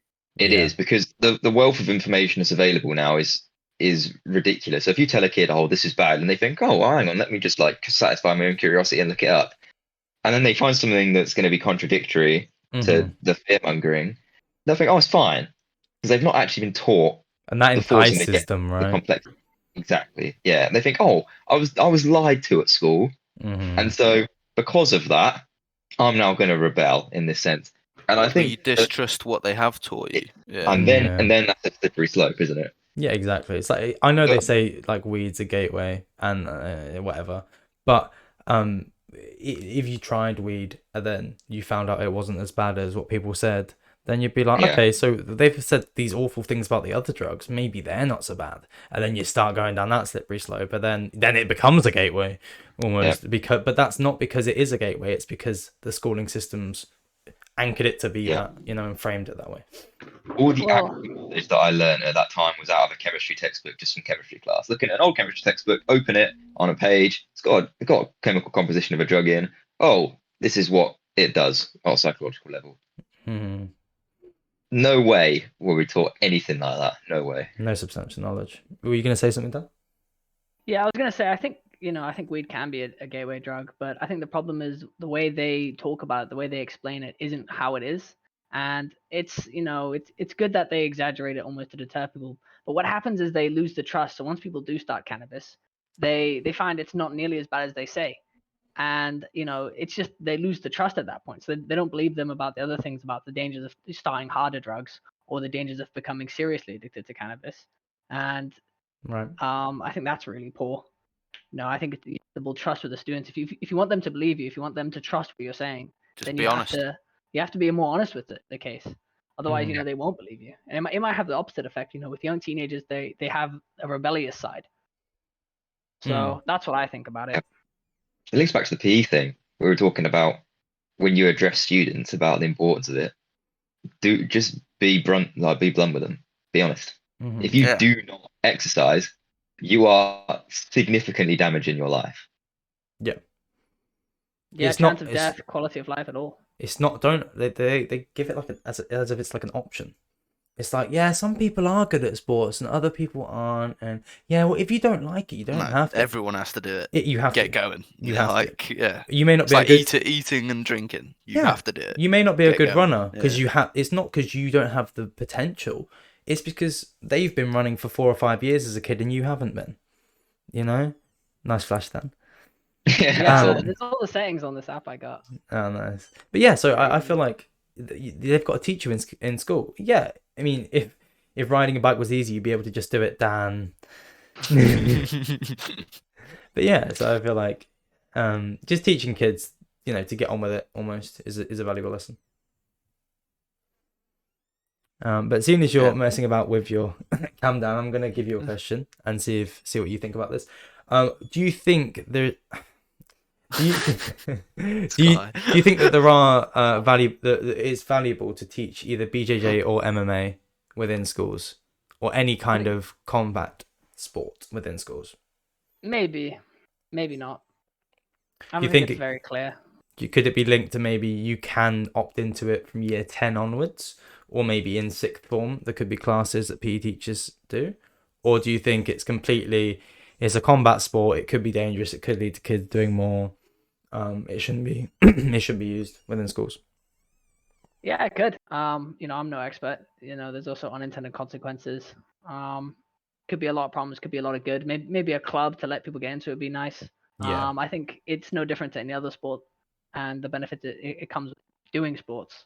Mm-hmm. So I'd say I wouldn't prioritize it. I would just encourage kids to do more sports, do more athletic things, do more physical education. Yeah. No, I agree. I think I watched a podcast from Jocko, and he was saying how quite often what you find is kids who get into MMA. What's going on with your camera? No, people who get into MMA and BJJ, and when they become competent, they're the people who don't have fights, and no one messes with them equally. So say, I don't know, in school a lot of it's like based on size. If you're quite small and you're quite skinny, you get picked on, right? Default. But if that person goes to the BJJ club at school when they learn to fight, and it's known that they can fight, they're not going to get picked on anymore. Do you know what I mean? Not because they are going to fight people, but because people are aware of it, so they're not going to go and approach them. But if you can fight, anyone who could fight in school, you'd be wary of them, opposed to them having so many fights, right? So I feel like it goes both ways, and I'm not sure on the complete answer, so I'm interested in what you guys think. But I think it could potentially be a lead to less fights opposed to more fights. My take would be it comes back to the idea of like monkey brain. So Mm. you get when you're in school, it's like, oh, this person does not fit in. Why? Is there something wrong with them? Mm-hmm. And genetically speaking, and from a tribal standpoint, there is an argument to be made that is what happened. There are also examples of like remains that have been found and stuff, people with severe degenerative diseases, for example, that have been purposely nurtured by the tribe. So it may not always happen, Mm-hmm. but I think at a fundamental level, it is about a sense of almost animalistic respect. Are you big? Are you small? Are you physically capable? And that is what governs respect. It's not how smart you are, because yeah, that transitions later on in life. Mm-hmm. I think ultimately it's a measure of competence, or maybe not competence is the wrong word. What do you think of that word? I want to quickly put in a side note that this is coming from 4 kids who went to an all boys school. So this is very much Yeah. a masculine outlook and on the situation. I'm not sure on the female side of things. Yeah. None of us are. But in regards to our school as an all boys school, you all conversations of everything, you size out the other guy.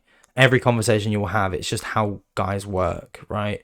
Like you're not going to talk to the biggest guy who could beat you up and talk like cursing him out, are you? Right?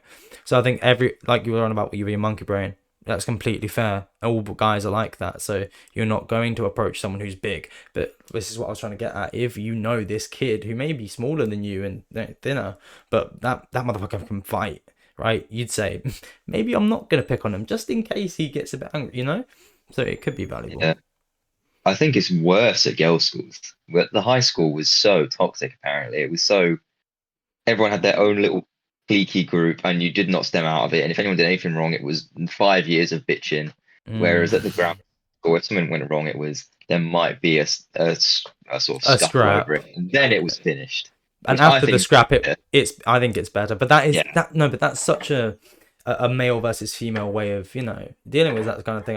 It was Jordan Peterson who was on about saying how men, it's very much a physical thing. It's a physical altercation, whereas with females, it's about reputation destruction. You do something wrong, it's all over social media. It's this, that, you tell everyone this, that they did that, and all my, this kind of stuff. Whereas with guys, it's like, okay, can I beat this guy up? Cool, that's what I do. Like, do you know what I mean? Yeah.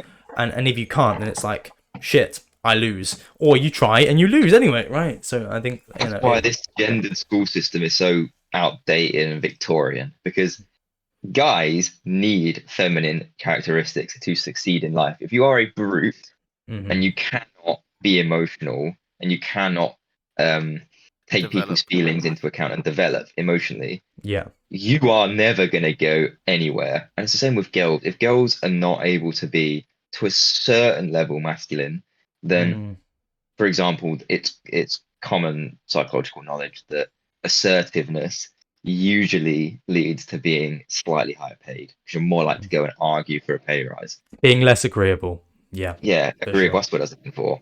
Yeah. And psychologically speaking, that is in general a more masculine characteristic. And so it goes both ways. There's positive characteristics on both sides that need to be attributed to both genders and interchanged and learned between. And that does not happen at an all boys or an all girls school. I think the fact that we all went to an all boys school definitely had its benefits in certain areas.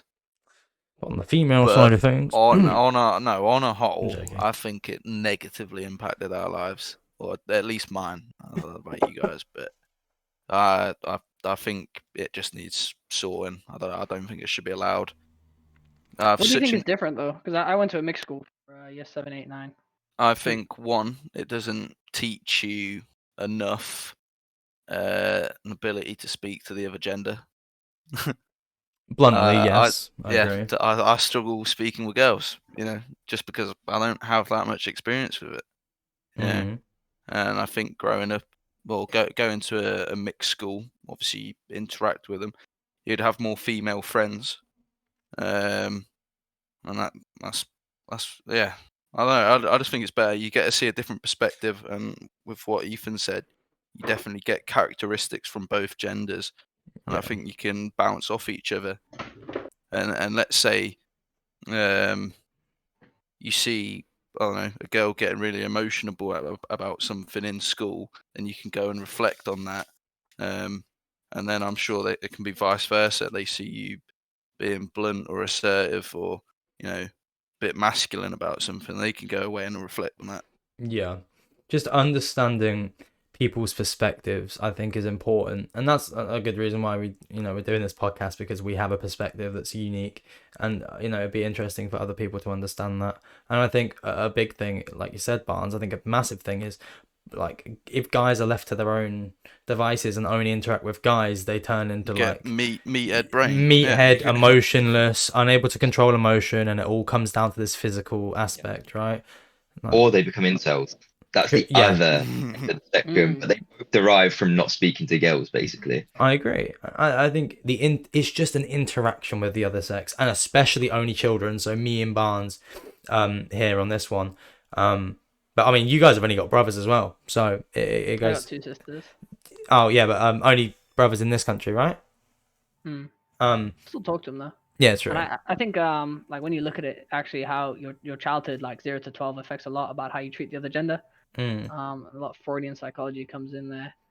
Yeah. Like your map of love and how you like what you find attractive and what you look for comes from your parents' marriage and how your parents acted. I thought you were gonna say your mother then. Well, yeah, your mother. I just love the idea of my entire social premise was based on my bus. If I didn't have the bus, I probably would have turned out as a massive incel. That was the only opportunity I had to speak to other women. Or sorry, women. I'm not actually. Yeah, can I quickly also add that, like, I think so. Barnes can maybe speak on this, because me and Barnes are both only children. I from a young age was always growing up in like a childminder. I came home every day, but like I sort of had a second home at my childminder, where I spend most of my day interacting with kids, like kids a bit older than me, kids a bit younger than me. I think that did a world of difference for my social ability and ability to interact with people. But Barnes, were you raised fairly, single child, and do you think that affected you? Well, obviously it did affect you, but how do you think it affected you positively or negatively? What w- with other genders or just like? However you want to answer. Well, I was raised, yeah, very single child-esque. I didn't really have a childminder. Just went around my grandparents for most of my childhood. So yeah, that's probably why I came to video games, as we said earlier. Just an escape. Yeah. Um, but give me 1 second. Yeah, you're all right. But yeah, no, I'll quickly go on to about me. It was like, I feel like with brothers, obviously you guys all have brothers, sisters, some of you. It's like you have that interaction by default almost, right? You're always getting that from your birth almost, or you develop different skills. Like Ethan, you'll develop being the older brother and looking after your younger brother, and there's things you get from that you don't get from being an only child raised, and you do get a bit mollycoddled a little bit, like you get a little bit what's the word, spoiled as an only child, where I think you don't get that when you have this, because obviously families are very dynamic, and how the family dynamics work is very interesting to me at least. It makes a big impact on how you turn out as an adult as well. So a lot of research is coming in about addiction and trauma. So addiction and trauma is often because of childhood trauma. Yeah. Like if people don't choose to be addicted, they become addicted because of these like traumatic events as a child. Yeah. And like I was saying earlier about your attachment style often stems from how you were raised as a child. Whether you're anxious attachment or secure attachment, and it's really important. I think even if you are an only child, I think what used to happen in back in the day, hunter gatherer, all the way up to some the medieval times, as it were, is you would be raised with other kids. Not even if you were an only child, you would still be around other kids a lot. Parenting was pooled together a lot of times. So certain parents would look after kids certain days, and you'd go to schools and you'd interact with people your age a lot more, and you'd also Yeah. interact with people older and younger and all the various genders. And it's really important for developing your social skills, your social ability, and your social understanding, especially at that young age when your brain is very rigid. It's very not rigid, sorry. It's very like plastic. It's very easy to mold, and it gets molded. The problem is nowadays that doesn't happen, and we're only getting, well, some of us are only getting that at this age when our social standards, our social understanding is already molded in place, and it changes a lot slower, and Yeah. we may not understand it. So this is sort of what happens with incels, and they think they're entitled to sex, they think they're entitled to women, and they just fundamentally can't get over that fact. It's a mental block in their brain because of the lack of social training and social upbringing that they need from their childhood. Yeah. No, I So that's agree. something interesting to think about. Even if you have an only child, there should be more emphasis on putting people into pods and groups with some a bit older, some a bit younger, so you can learn from people older than you who are more mature. Got You role can look at models. people younger, yeah, and looking at people younger also helps. You learn that the certain mistakes they make, and you can tell because it's of immaturity where it stems from. You can guide them, you can practice Mentor teaching, you can them. practice Yeah. leading, and it develops like those skills really well. Quickly, Yeah. additionally to what you were saying, I'm going to mention school again. So we had those vertical forms, didn't we? In school. So we had in every form, most forms across the country, because my dad's been in all the schools around this area. They're all year Horizontal. 7 forms, all year 8 forms, all year 9, right? And that does have its benefits. You go through school together and stuff, but you can do that within the vertical forms which we had, which was you have 3 to 4 students from your year, then 3 to 4 from the year above, and the year above, all the way until the top level, right? So you had 6 formers in your towards the end. We didn't, but we had 6 formers. You had year 11s, year 10s, everything all in your same group as a year 7. So you instantly felt comfortable. I did, because they would come and speak to you, and they'd say, like, because if I was a year 7, I was so scared. But then I had Mr. Wareham as my form tutor, I remember, and he he didn't end up well. But the form itself was a really good form in regards to the year 9s were a bit boisterous, the year 8s were still hard working, but they were like, oh yeah, we'll help you out here, mate, yeah, it's fine. The year 11s were like, this is what you want to do, you want to get in with a sport, do you know what I mean? And they teach you that the minute you get in, and that's the kids' input. And I think that is such a better way of doing it than having System. horizontal forms. I fully do. Eat Even fried. 15 minutes a day was quite helpful, and you just pick up on it passively. You know, you see someone, you see how the sixth formers act. You know, they're very calm and collected. They speak to the teacher with a bit more respect, and you pick up on that very well. You know, it just like goes in. Hmm. You gonna save them? Oh, I said always. So I was just saying that we would all sit around and play cards. But that's a social interaction between Yeah. year groups. Everyone's involved unless you just genuinely want to sit on your laptop and not do anything. Yeah. Yeah, we have year sevens like, oh, come play cards with us. We'll play cheat or go fish or whatever. And that's that's a massive social boundary that's being eradicated by something so simple. Even the high school had horizontal forms, and that's directly linked to our school, to the female equivalent. Hmm. And you could link that back to perhaps how some of the attitude at the high school was significantly more detrimental. Yeah, that makes sense. And equally, I think with life in general, when you leave school, you're going into a job place. You're not going into a job place where everyone's at the same level. They're not all entry levels. Not every job you have isn't everyone's an entry level. You have your boss or a manager who's then the boss of them, and then you have a regional manager, and then you have all of these different hierarchies and stuff. So it's interesting when you're taught, when you get into this new school in year 7, you have people above you naturally who have been there longer and have more experience, and then you have authority, which is the form tutor. Do you know what I mean? And you have these structures that you can start to formulate. As a kid, it's hard to formulate like a structure for things. So when you've got that good structure of people above you, but they mentor you, and then the teacher who disciplines you, but it's such a good dynamic, I think, that's quite unique for the school that we went to, which I think is one of the positives that we haven't mentioned many positives about our schooling, but Yeah. but I There think weren't many. but I think that is one of the more valuable ones for sure. If we took it further, instead of 15 minutes a day, imagine you did it for 2 hours a day in some sort of physical education, you know, and you'd have to limit the age range a bit more, maybe only 2 years above and 2 years below. You'd be able to Year 8 interact to with these 9, people.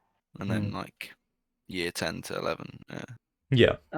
You'd be able to interact with them. You'd be able to learn from them, and especially if it was in sports and things, you'd be able to, you'd be able to work out how hierarchies work and how to put yourself in a hierarchy, how to climb hierarchies, how to understand your place. You know, if you were too boisterous and too like bolsterous and things, you get punished for it. You get socially reprimanded. Humbled.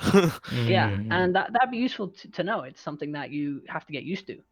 And Yeah. likewise, you'd understand like climbing hierarchies when you get rewarded for being more mature or being better at it or being more friendly. You'd get rewarded for that, and you'd learn how to act and how to like I don't want to say control yourself, but how to present yourself.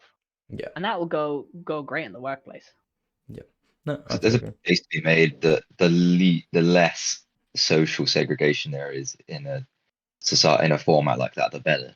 Because personally, it doesn't sit right with me, the idea of, we mentioned all boys and all girls schools, but the ideas of attempting to combat an issue by just implementing segregation. So, for example, in Japan, they've got female only parking lots, and that's an attempt to make the environment safer for women. In my personal opinion, that doesn't fix the issue. It makes it And worse because people go to the female parking lots to get the females.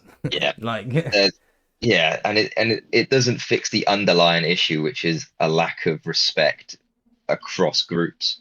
yeah. And this mixing would help that pretty much undeniably. There are going to be some reasons to segregate people, whether that's due to set from Mhm. mathematics or something. But in general, it's probably the trend that the less the better. Yeah, the more integration. I do agree. I think so. I think the problem with a lot of school shooters and a lot of incels, it's the fact that they don't get any female interaction. They're just weak men. I think what weak men can do is truly devastating. They're the ones who rape women. They're the ones who make them feel Desperate uncomfortable. men. Yeah, and like it's the problem. The way they are is generally due to like childhood problems, childhood trauma. Yeah. Growing up in broken households, growing up with no role models, not knowing how to act, and they develop their own way of acting and thinking, and they don't ever want to change, and that's the problem. They get to an age like 17 onwards where It's they're set in stuck in their stone. ways, Yeah. and it's like they start blaming the world, they start blaming other factors, and it's they never take responsibility because they never did as a child, they And never they're saw not anyone taught else do to. it. Yeah. Yeah, and I think that's sort of the default state. The default state is to blame others. When someone's late, it's because they're lazy and you know unproductive. When you're late, it's because it was circumstance. It was traffic. You know, and Self-serving that's very bias. well known. Yeah. Yeah, and people will attribute things like that. They'll attribute the things that go wrong with them to the world's fault. That's why they shoot schools. That's why they rape women, because they don't think it's their fault. Yeah. No, I do agree. Mm. I think that's a good way to round off the topic. But I wanted to go to Barnes with I asked you to get an interesting stat or fact that you could Oh. share with us. So if you've got that to hand, I'd love to ask what that was. Not really related to anything we've really talked about. Really. That's good. That's fine. I guess it was part of the drug thing earlier. Yep. I'm sure all of you have heard of Silk Road. Yeah. The dark web website. What is it? So it was it's shut down now. Got shut down quite a while ago. But it was like It's one of the biggest main hubs for... drug dealing website on the dark web for years. Like it was huge. Mhm. And my statistic was if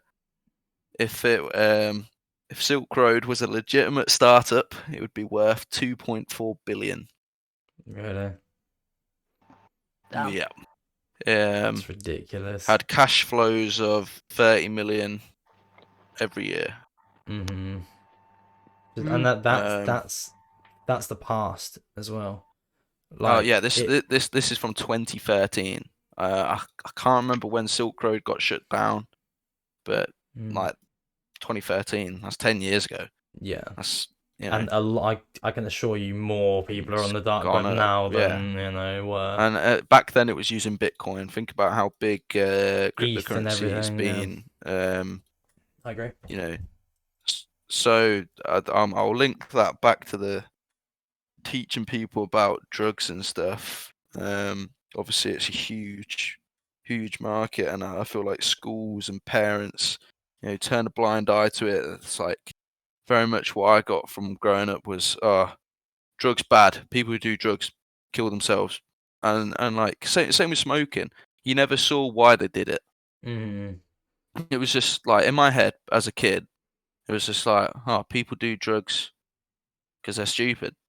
People smoke because they're stupid. Because they're a crackhead. Because they're the worst. No one sat me down and said why people do drugs or why people smoke. I don't think anyone ever told me, oh yeah, you get a nicotine rush until like probably year 10. Honestly, I probably learned it before then, but no one told me that. I don't think at any point, like even in PACE when we did do the minor drug education bit, ever told you what MDMA does, what cocaine does, what weed does, and why people do that, and why people are susceptible to it. Dan, you have static, by the way.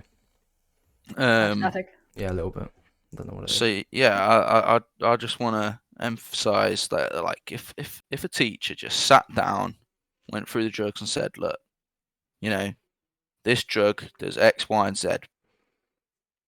That's why it happens, but it has X, Y, and Z negatives. This is why you shouldn't do it. Or if you are going to do it, these are the consequences. This is how you should look after yourself. If people knew how to handle themselves in a situation where themselves or a friend has done drugs, even if they go out and do that, at least they're in a situation where they're better trained to deal with that situation.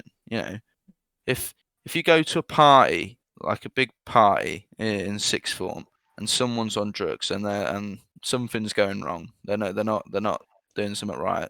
They're struggling. They're panicking. You're gonna lose me job.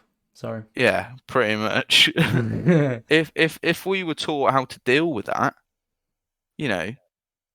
one, it makes their experience safer. And I just think, we need a comprehensive overhaul of many aspects of education, real life education. I know, like, financial skills and doing your taxes, mortgage, all that kind of stuff comes up a lot. Most of very the often UK everyone- don't do their taxes though. It's done for Yeah, us. true, like, true. But if people understood how it works, it would help. it would 100% help. I agree. I think certain things like that need to be drilled in, like obviously learning your maths, learning your English, learning your health and your PE and your geography, your history. These all have very important roles, and I'm not saying to disregard those, but Yeah. I think school fails at doing what it should, and that is preparing people for their future and developing them as a person. I think currently education's like main purpose is to help to get jobs. That's not what it should be. I don't think. Mm. I disagree with making it all about employability per se.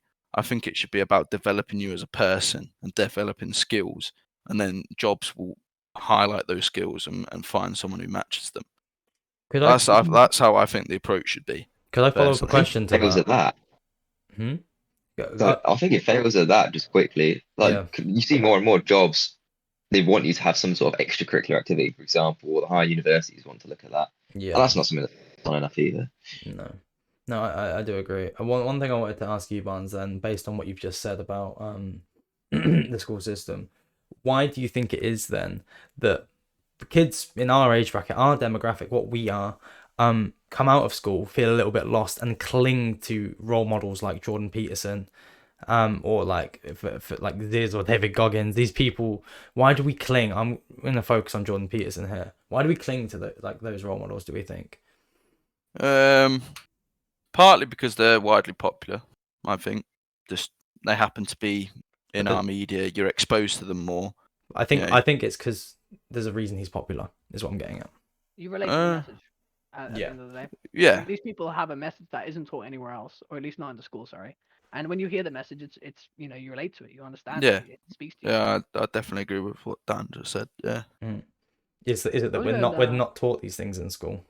yeah, and they're just as important as English, maths, and PE. You know, Yeah. and yeah, I think schools should prepare you to, prepare you to look for your own information, prepare you to critically think, because it's all there on the internet. You can find everything about how to do taxes, about financial literacy. Most of it's free as well, but it's like the school doesn't tell you how to look up things, how to research things properly, especially with drug knowledge. They could just teach you how to learn. They could teach you how to research, and then you'd be able to find out everything you want to know about drugs. You'd be able to make your own choices, opposed to telling you one thing and then you find out it's something different, especially in the teenage brain that's very rebellious, that wants to find its own way because of hormones and because of brain chemistry. It's a recipe for disaster, telling one thing and then it's something else happens. You got to And be then transparent. they don't trust your whole message. They don't think that drugs are dangerous, and that's when they fall into drugs, and that's when they do have problems. Yeah. So that's a big problem.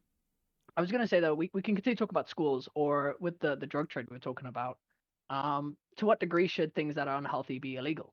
Because we know that drugs are really bad for us and they're illegal for what we think is obvious reasons, right? Cocaine and heroin are illegal, but at the same time, fast food's unhealthy. Should that be made illegal? And it's not to say whether it should or not, but we've drawn a line somewhere, where people can't make the decision for themselves. So we say, okay, well, drugs are too much. That could harm other people. People aren't smart enough to make that decision for themselves. But fast food, that's okay. That probably makes more money than the drug market, and that's Definitely. very bad for you.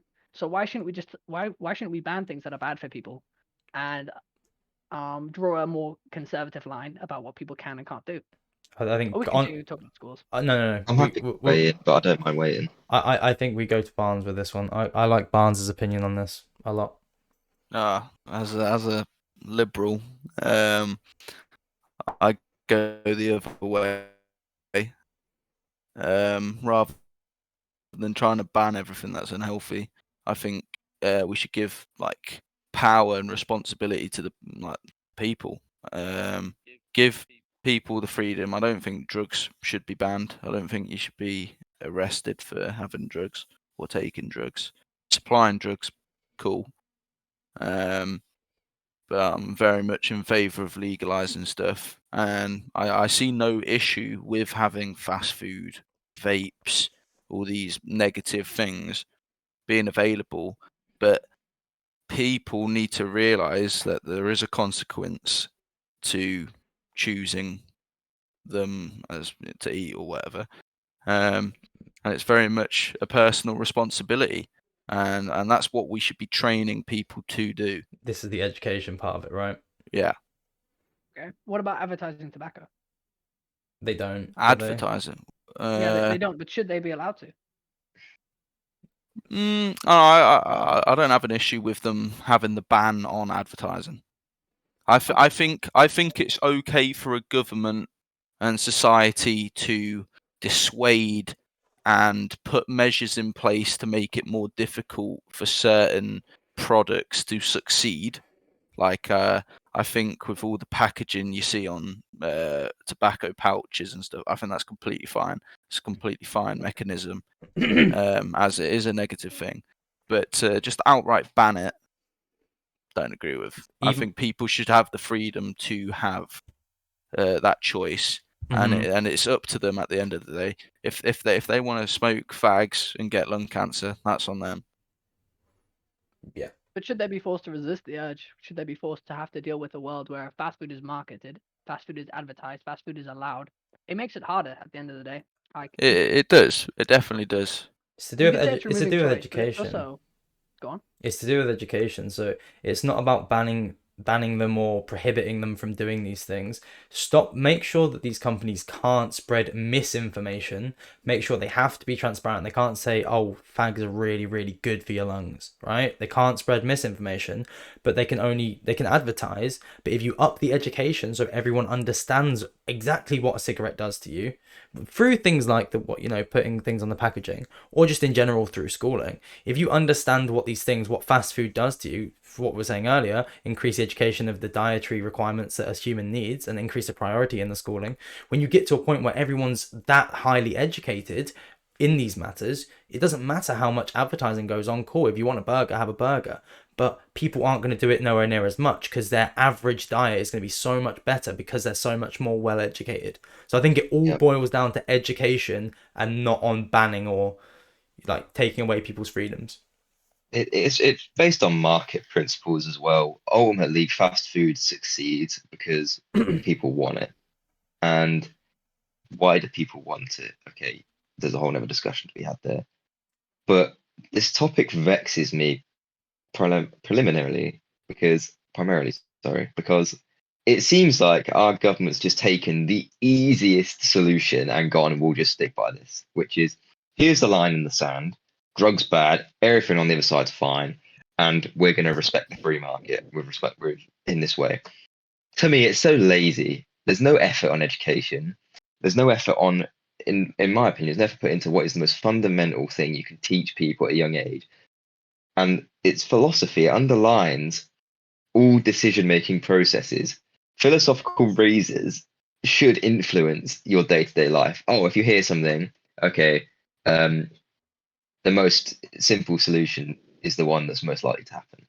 Occam's razor. And then you could also say, you could draw conclusions from Isaac Newton's flaming laser sword, which is such a powerful philosophical razor that it was given that nickname, which is, if something cannot be proven by experiment, it is not open to debate. And that would disperse so much waffle and fake news, it's ridiculous. So we had ethics and philosophy at school. I use the word had pretty lightly because we did nothing. It was a piss take. It's so disappointing. It's so disappointing. That's such a powerful subject. Taught poorly by poor teachers. Yeah. And that could influence people's entire lives. And then that could feed back into the supply and demand stuff. Are people going to want these things if they're better educated on their effects and they're better educated on the neurochemistry behind their wants? Because if you sit someone down and go, you realize you want this because there's a chemical in your brain that's telling you that you're actually addicted to it. It's not because it tastes nice. Then perhaps that's going to influence some people's decisions a bit more. It definitely influences mine. Whenever I think, okay, I want some chocolate. But in the back of my head, there's something going, that's the monkey brain, addiction brain talking. Come on, fight it a bit. And it's just such a shame that our country doesn't run on a sense of responsibility and individual freedom, because that method that Barnes talked about can totally work then, where everything's legal. If people are correctly taught and have correct decision making skills and processes like Dan mentioned. Mhm. So hard to do that we just draw an arbitrary line in the sand and go, oh fuck it, that'll do. I think there is a harsh truth though. So realistically, you can't educate people perfectly. They're always going to fall for these biases. And actually, if we look at history, there's always been upper, middle, lower class. I think there's always going to be a lower class of people who aren't as well educated, who aren't as good as critical thinking as we might be. You know, we're all university educated. So it's easy for us. I'd quite like it if all drugs were illegal because I might be smart enough to take the utility I can from them and avoid the potholes and the drawbacks that come. But most people won't be able to do that. I probably won't even be able to do that. And also another thing is, well, a lot of addiction comes from trauma, childhood trauma. So even if they have all this great education, they might still succumb to these traumas because human beings are emotional creatures at the end of the day. We like to think that we're not, and it's this big harsh reality that everyone thinks that we're not emotional creatures, but we are. Mm. So that's why some of these lines have to be drawn. And I think it's okay for things like heroin. I think it is okay for things like, methamphetamine. These things, I don't think people should have to be educated to resist them. I don't think people should have to even attempt to resist them. I don't think there should be an image of these things in people's mind. The less space it takes up in your head, the less likely you even have to think about resisting it. But So there's if pushback. sorry, if you had the opportunity to do methamphetamine, would you? No, So why is that? If it was because just there, it was there. You could have it. I might. I don't know. Like it depends. Right now, I'm not going to. But what if I just got divorced? What if I just lost my job? Yeah, I guess. What happens if I wasn't educated?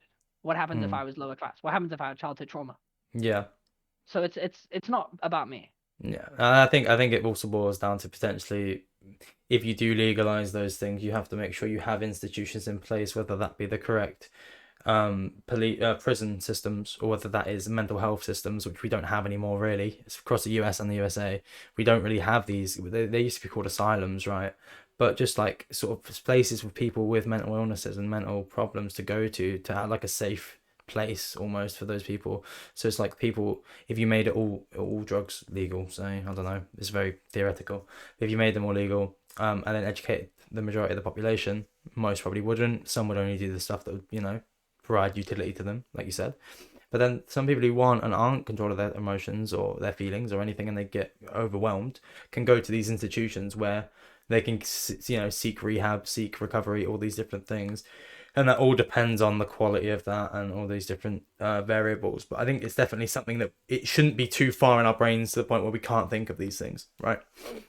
Well, yeah, but hold on. Who pays for these asylums? It's taxpayer money, right? So Yeah. it's like the government is allowing these things so that people will inevitably get addicted and then will inevitably cost the taxpayer. It's like we're dedicating resources for the liberty. We want people to be able to do anything they like. So we're gonna do this and it's gonna cost taxpayer money. It's gonna have an opportunity cost. And So. at some point you might want to weigh that up and actually think if it's worth it. But also I think the reason why I think we should keep it illegal is because black markets exist.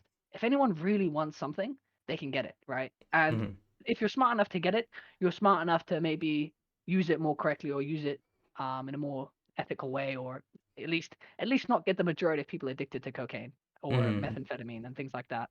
So with the existence of black markets, I think the fact that these things are illegal is probably for the better. You might, Mhm. it is worse because, we don't have the liberty to choose everything that we do. We don't have the complete liberty of choice, but maybe that's better on whole. That's why we pay taxes for roads. Mhm. We lose the liberty to spend our money exactly how we want to because no one would pay for roads. There's free rider problems. There's problems like inherently with human society that have to be overcome Yeah. with the free rider problem and things like that. So that's why I think to some point drugs should still be illegal. I think there should be limits on advertising on fast food because all it is really smart psychologists playing on people's mental biases to encourage them to eat more food. And all Mhm. we're doing is we're asking people to have to resist it every day. We're saying that this is an inherent evil in the world that you have to resist this fast food every single day, and that's what tobacco used to be like. Now we say you cannot advertise tobacco in any sort of stance anywhere, and we're going to put on the packaging that it kills you, and that's just made it easier for people to resist. Mhm. So that's why I'd push back against making everything legal Also, because tobacco taxes as well. yeah, at the end of the day, like people are flawed, people are emotional, even I, even you, everyone. Of We're course. just less likely to fall for these traps for a period of time, and we could slip up. you know Mhm. that's another thing. It's so, well, are we going to be perfect forever? And that's We're what not it's perfect asking now. drugs. Yeah. No. So Yeah. That's why I'd say some of these things need to be illegal, and maybe the government should step in a bit more with things like fast food, because it is really just people like psychological tricks to fool people into eating fast food, which it's evil, right? You wouldn't do that if you were trying to be ethical. People who make social media don't let their kids use it. Mm-hmm. Like, Yeah, if for you're sure. not going to let your kids use it, why are you letting the rest of the world use it? Because they make You wouldn't do it to your money. kids. It goes back to religion. You don't do unto others, you wouldn't have done unto yourself. If people followed that philosophy, fast food wouldn't exist, and social media wouldn't exist. Mhm. People who made these things don't consume them because they know it's evil. They know it's shit, but they still Mm. give it to other people because they can make money off of it. They can make money off the less educated, the less fortunate, the less in control of their lives, the more like disadvantaged. And it comes down to the rich get richer, the poor get poorer. Hmm. Yeah, quickly to go back onto what you were saying a long time ago about the prison situation. Um, you were right in saying in regards to these mental institutions would cost money, but then equally so does it when you imprison people for doing these drugs, right? So it goes both ways. You still have the cost on the taxpayer. It's just whether it's illegal or legal. So it's whether you paying for the police officers to put in prison the people who do these drugs, or you're paying them to go to asylums, or even prison if they do things on these drugs, right? So it goes both ways onto what we were saying earlier. But no, I agree with what you're saying in the second part for sure.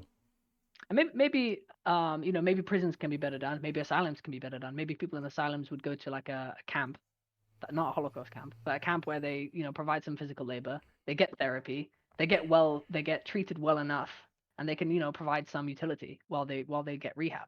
We've had Same such with so. we've had such developments in like neuroscience in since asylums were a thing. Think back to the 60s. If you had something wrong with you that we just consider, oh, say, I don't know, you had ADD, you can get a lobotomy. Do you know what I mean? Like you just for these things, and like Bloodletting. so that's the last time we had these things. And really all they are is like A&E for people with mental issues. So I don't think it should be shied away from. And I was watching a podcast about Andrew Huberman talk about it, I think. But if we could do them right or better than they were previously, they could be of great utility. I think they've got such a stereotype because people are still alive from the time where they went bad that they wouldn't want to do it. But I think it could be something for the future potentially. Yeah. Just all depends, right?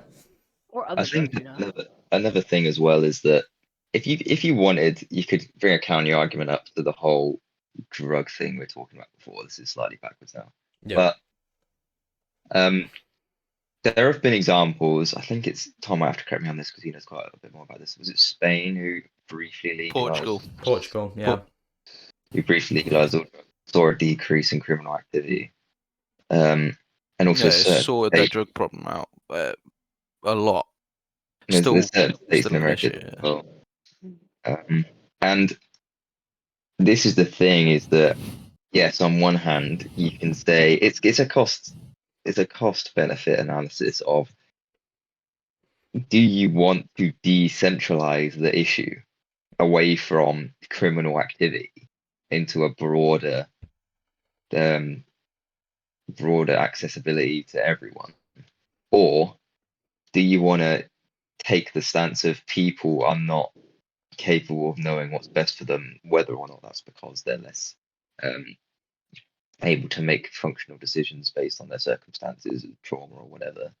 And it's that analysis: is it worth it or not? And this is where the line in the sand, I think, is bad, because I think it's a dynamic situation that requires a fluid solution. I don't know specifically what that is. I agree, but yeah. But being very black and white complex about it doesn't work. It's a very complex issue. Do you have anything to say on it, Hans? I think I agree. I don't think what I said about being very liberal about it and legalizing stuff is necessarily the most effective way. And I agree with Daniel. Having all these extra things about every day, it's just another challenge. Is that challenge needed? Probably not. Yeah. But that's where I like morally sit with it. But I definitely think, with fast food, for example, sort the advertising out. I think we need much harsher regulation on advertisements and a clearer, transparent project or view of what like the government wants to do. Like if the people could see how the government wants to structure society a bit, it'd be so much better. But we don't have that at the moment. If the government came in and said, right, we've got a 5-year plan, we're gonna try and cut down on advertisement on sugary products, fast food, whatever, cereal, yeah, we're gonna promote advertisement on fruit or organic foods. I don't know. Or leisure clubs, yeah, stuff like that. I think, yeah, it'd be great. I think that's completely fine. Just a drawback of a capitalist society, right? I think. Yeah. But... So this is an interesting point that ties into this piece of research I did before the podcast. For those of you who listen to Jordan Peterson's newest appearance on Joe Rogan, he spoke about something very similar to this, which is this new world order that he's attempting to construct. He's doing a conference in London, drawing together, I think he said 2,000 people who are of like minds in the sense that there's questions that need answering. May not be like-minded politically, but they can agree on a consensus of constructive criticism and analysis, and perhaps on some key questions as well that need to be raised. And he effectively, we gave limited information about it at the minute, but he effectively said that the current way of doing things is awful, and we can all prosper in a regards to personal liberties and our freedom whilst maintaining a similarly capitalist society that we live in, where things can still be driven by profit and everyone can have enough money and such. So my question is, I suppose, this is slightly parallel now. Do you think that there is enough to go around on our planet with our current population? Because at the minute, there's a lot of climate models and stuff that say, the planet is only supposed to sustain 500,000 people, 500 million people, and levels we're at now are completely unsustainable. Whereas he and perhaps some other people have brought up the point that that's not necessarily true, and that we could sustain ourselves with what we have if it's used more effectively and efficiently. I got really pissed off at the telly earlier because we were watching this car modification show in America. They're building all these cool hot rods. In the UK, there is zero chance that would be allowed. Nothing would meet emissions. Everything's too controlled on the roads or whatever. Oh, you're paying 10k in tax. Yeah. Yeah, exactly. And so yeah, my question is: do you think these legal limitations need to exist for us to live a sustainable life, or can things be done? Yes. Yes. Yes. Yes, that was my answer. Hard yes. In terms of like emissions, right? If obviously compared to all these rich people going to the World Economic Forum in their private jets and celebrities taking 12-minute private jets across LA to beat the traffic, our contributions are pretty or very insignificant. But like we're still contributing and still damaging our world, and I think society needs rules in place to help prevent that. And I don't see cars as a thing of the future. I think this country's got a weird obsession with cars. We need to get rid of it. Japan's got it right. Go back to the roots. Trains. We made the trains. We should be a bit more patriotic and get back on it. I think we're going to disagree with something for the first time. I know, we're going to let Japan and China take all the limelight, and obviously HS2 is a bit of a piss take. It shows we can't really do it, but I think it's about doing more good than harm. Public transport definitely the way of the future, and I think that like ties with the climate change stuff. You know, put limits on modern cars and stuff. You don't like unless you there should be like a way where you can like carbon offset it. I'm sure there is. I don't know. I haven't got the solution, to be fair. Yeah, carbon offsetting. I think that's fine. I think if you want to have pimped out cars that pollute the fuck out of the planet, like, That's yeah, you cool. should be allowed to do that. But if everyone Yeah. did that with no repercussions, then we're looking at a doomed society. But if people You plant got trees yeah. and they do more good than they do harm, and everyone did more good than they did harm, then well, in theory, there's nothing wrong with that at all. Plant some trees to make up one Definitely. car. If you want to do like other things, it's hard to think of any Litter examples. picking. It's the issue. Yeah. It's the issue. What you're saying, Dan, is completely correct. But what happens when the inevitable happens with what's happening right now is trees are getting destroyed so that we can have more apartment complexes, and cities are getting larger and more houses are being made because we've got this massive population that's constantly increasing. So you run out of land mass to put your trees eventually. Do you know what I mean? We've got plenty of land to plant trees. Currently, I'm just So there saying for will the be a limit. future. I agree. I don't think we're at that limit yet, and it's also a case I don't of think we're anywhere near it. Yet, I know, that's what I'm saying, yet in the future. it comes down to being a bit more efficient, though. So I think, well, can the planet support our population? Yes. And there's a theoretical limit of how much luxury people can have, exactly how much food they can have, exactly how much square acreage they can have, exactly how much carbon they can produce into the atmosphere. And as technology improves, that will improve. But at the end of the day, I think we're extremely inefficient with how we manage our resources. People live in gigantic homes and take private jets across the ocean, and goods are transported halfway across the world, when really realistically there's local options that people can go to and things can be produced. So I think the planet can support this population very, very well, especially when you look at quality of life doesn't depend on how much money you make at the end of the day. People are about as happy as they choose to be, when it comes down to it. If everyone had enough food and a good home and places to do sport and exercise, there's enough of that for everyone. There's enough of that for, I think, another few billion. And as technology improves, maybe even double that. Maybe this planet can support 15 billion humans with a lot of forests for other species to develop. And when you look at the ocean, if we evolve into that, maybe 25 billion as technology improves and as we can, mine more minerals from asteroids that don't cause as much pollution as the current copper mining standards, and getting these rare earth minerals from China and things. So it comes down to how we allocate resources and how we actually develop in the coming time. But there's enough for everyone.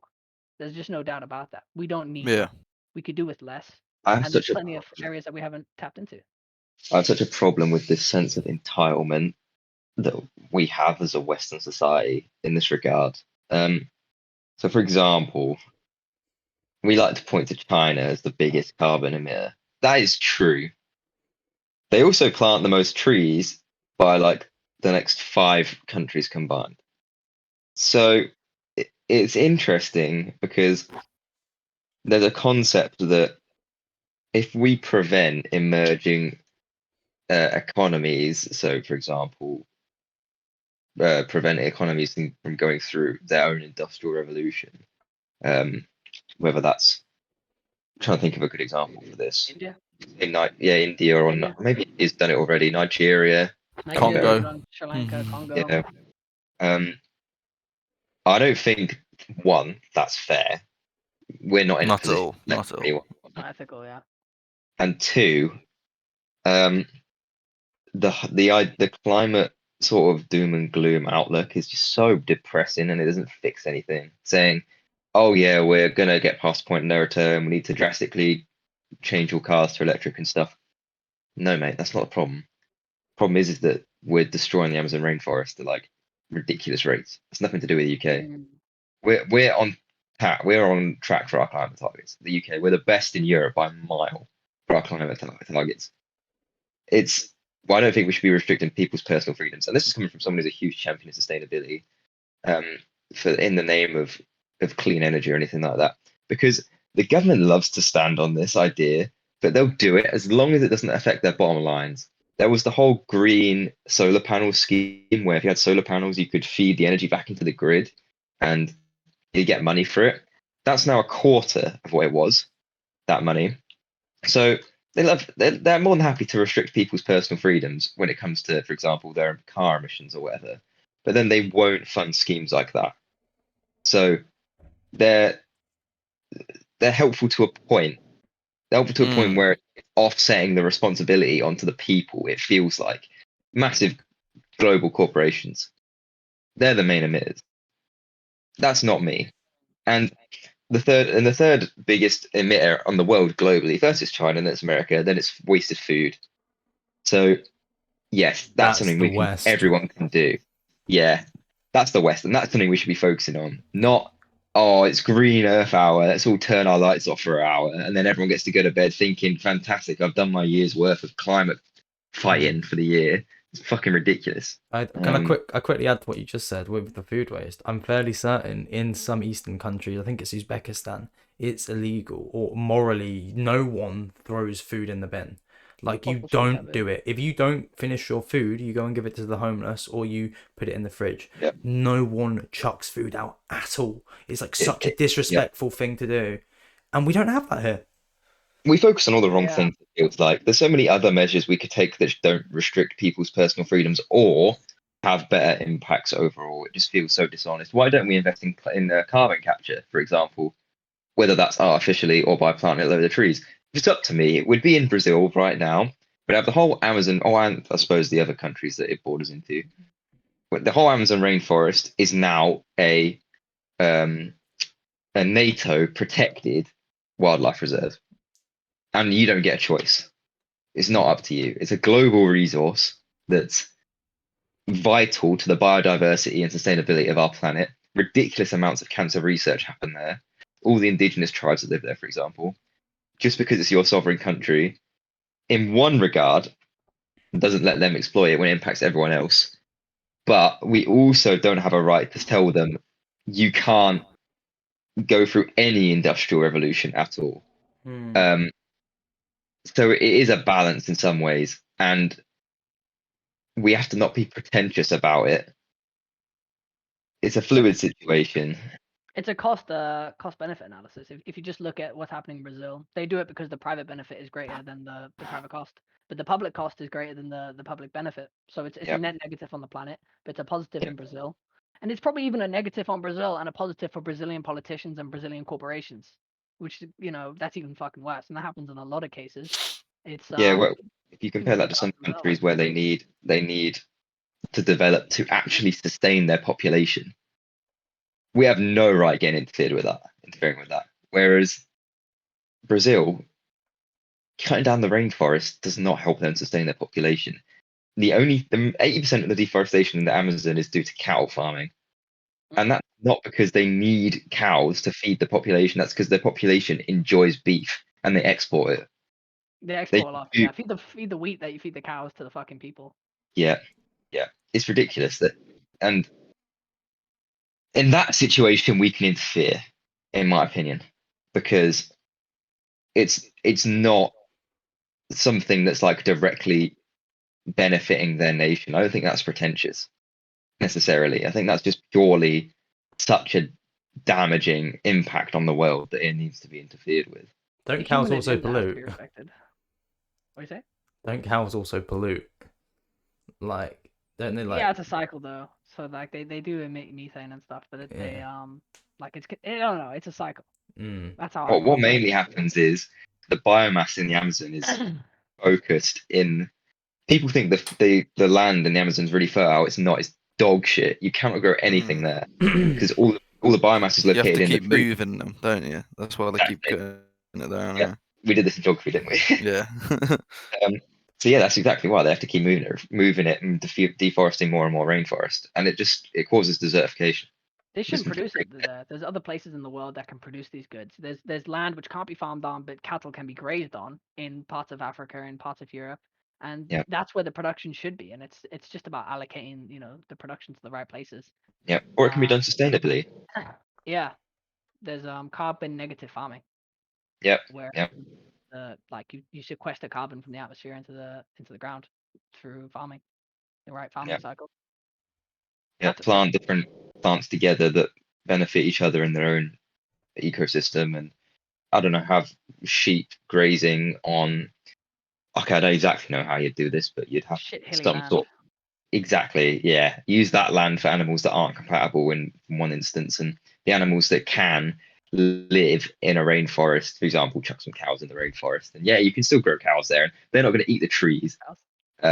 I don't know. That's Race terrible, cows, yeah, of course, I'm being pedantic. but of course, It's the human agenda. I think the human agenda needs to be a bit more of a focus. That we have a future at the end of the yeah, day, and it's because we're all segregated into these countries and into these political classes that people look out for themselves. I think it's the politicians just looking at their private benefit from fucking over the planet. If they're 50 years old, they've got 30 years left. They don't give a fuck. People who rises to these positions, psychopaths usually, people who are cutthroat. It's just what the system produces. The system doesn't produce philosophers anymore. Like people who used to rule, like Marcus Aurelius, he was a philosopher king. He was an emperor and he was a philosopher. He ruled ethically. But to get to these positions of power now takes people who are ruthless, takes people who have a degree of psychopathy, who are Machiavellian, and like that's the first problem. Like the leadership in this country, it's not leadership, frankly. It's just like exploitation. yeah. It's tyranny, We're, it's tyranny through democracy. we're only just Yeah. starting the research into this dark triad of personality traits, and that's pretty scary because that's what governs most of our large corporations and stuff. People who rise to the top of these positions as CEOs, these hyper, um, not masculine, but like work oriented or manipulative people who will just do whatever it takes to get to power, like Psychopathic, work 8 hours. Competitive. Psychopathic, yeah. Yeah. narcissistic, yeah. What are the That's really the three? problem. The triads: Machiavellian, Narcissism, narcissism, and what's the other psychopathy. one? Psychopathy, yeah. And then they're doing and they're linking this new one of sadism in, I think, as Yeah, I well. had that. Yeah, Yeah, was that in the people Jordan who, Peterson one in the yeah, JRE? I think so, because he spoke a lot about this and how essentially what we do in our democracy is try and look out for the signs of tyranny because like all that's happening is you have a democracy but it slowly turns into a tyranny through different ways and you're constantly like, okay, I need to look out for these different signs to make sure that we don't dip into that because I think then that's human once nature. once the power's gone, it's gone and it is a tyranny and it's no longer a democracy, and then you're like, fuck, what do I do now? Right? So I feel like, yeah, that it's cool that we've come to the conclusion of that for our conversation that mimics Jordan Peterson's conversation with Joe Rogan, because obviously, Well, I think democracy is just an illusion at the end of the day. You might have the opportunity to pick between two parties, but those candidates are picked by corporations who, both candidates are bad. Is it a democracy when you're picking between only two options and you that's don't get to worse in pick America those than people? here, but I do agree. Yeah, and so is it really a democracy? How much power does an individual person have, or does the group have, especially when they're being misled? You have the Mm. power to be misled, is currently how it goes. And I think that's human nature. I think that's happened and going to happen for as long as Yeah, psychopaths exist in the like society. Most Mm. people are herd animals. Most people are too busy, too uneducated, life is too hard for them to really think about these things and tackle them. And people who are very righteous tend to be vegans and other things which aren't really that helpful. That's where their resources are going. Are self-righteous people, are people who regulate, are people who keep order and keep fairness. They go do things like fight against meat. They become vegans. They fight against climate change, and that's because that's where they've been led to. That's where they've been manipulated to go to. Not dealing with the fundamental problem of human greed. Dark triad of human nature that rules from the top down and creates the illusion of fairness. They're Mm. being misled and sent into these battles against climate change based on data which they believe, which might not be true. Certain viewpoints that they can't fight against because of confirmation bias. They're human as well. They get led. We all kind of do what our friends do and our peers do and our culture does. So people who fight for democracy or who would fight for democracy tend to fight for things like veganism and climate change. Mm. So you like cannot have a democracy when the flow of information is restricted like it is. It's not possible. People cannot make decisions. They just do not have the information to do it. Um, you you know, and the biggest thing is in the Roman times, Caesar was a public, like the public loved him. I forgot the word for it. Anyway, the point is that no, there's a certain political word used to describe him. It was opposite of the Conservative Party. Anyway, the point is that um, he would go and post his entire transcripts of whatever he was saying in the Senate on the forum boards, and he'd say, "This is the he'd post the entire transcript of the Senate," and then he'd go to the forum and he'd speak and he'd say, "This is exactly what's happening." A huge public figure, and everyone would have open insight into the corruption that was going on, and so everyone loved him because it was blatantly obvious who was there with their best interest in mind. It was Then him. didn't he get assassinated? And yeah, well, there's a whole like Mm. ridiculous thing to go into. But the point is that Yeah. that freedom of information, obviously, he's still doing that for his personal gain, but that open source of information and people directly standing in front of the people, politicians stand directly in front of the people and just saying to them that this is what's happening in the Senate. I'm trying to do this for your best interest here, here, and here. This is the opposition I'm facing here, here, and here.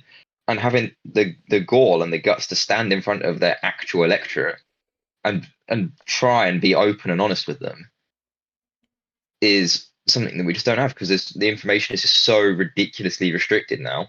If you went and stood in the public square and tried to talk to people about, in the city centre about what's wrong, people just scoff at you.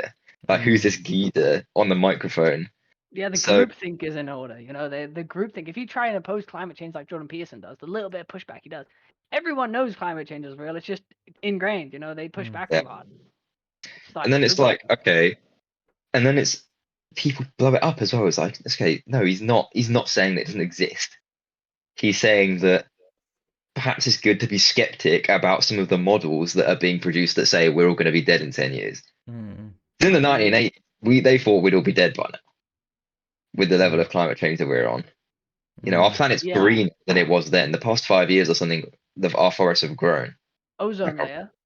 When that had a hole in it and everyone was screaming about that, and then like that got fixed. No one ever talks about that. Yeah, you need You to have only some. hear the bad things. Mm. I think that's fundamental, though. I feel like we can't fix it. No one person can fix that. That's why John Pearson's forming a coalition of people, and I don't think they're going to fix it. I think they're going to make some good progress, maybe. It depends how much the people currently in charge want to push back against it. That's what it depends on. But yeah, no one person can ever go against that. I think Yeah. what he was saying, what he was proposing, is essentially what we're doing, but just with highly educated people to a massive increased majority, like a massive scale, like a large scale. Like, we're just having a chat about the issues and solutions we could think of, or where it could change, or just at least getting it out in the universe as to what we think could be different, and that's all he's doing. But with 2,000 people who are highly educated and in positions of power, and it's got a better chance of working than what we do.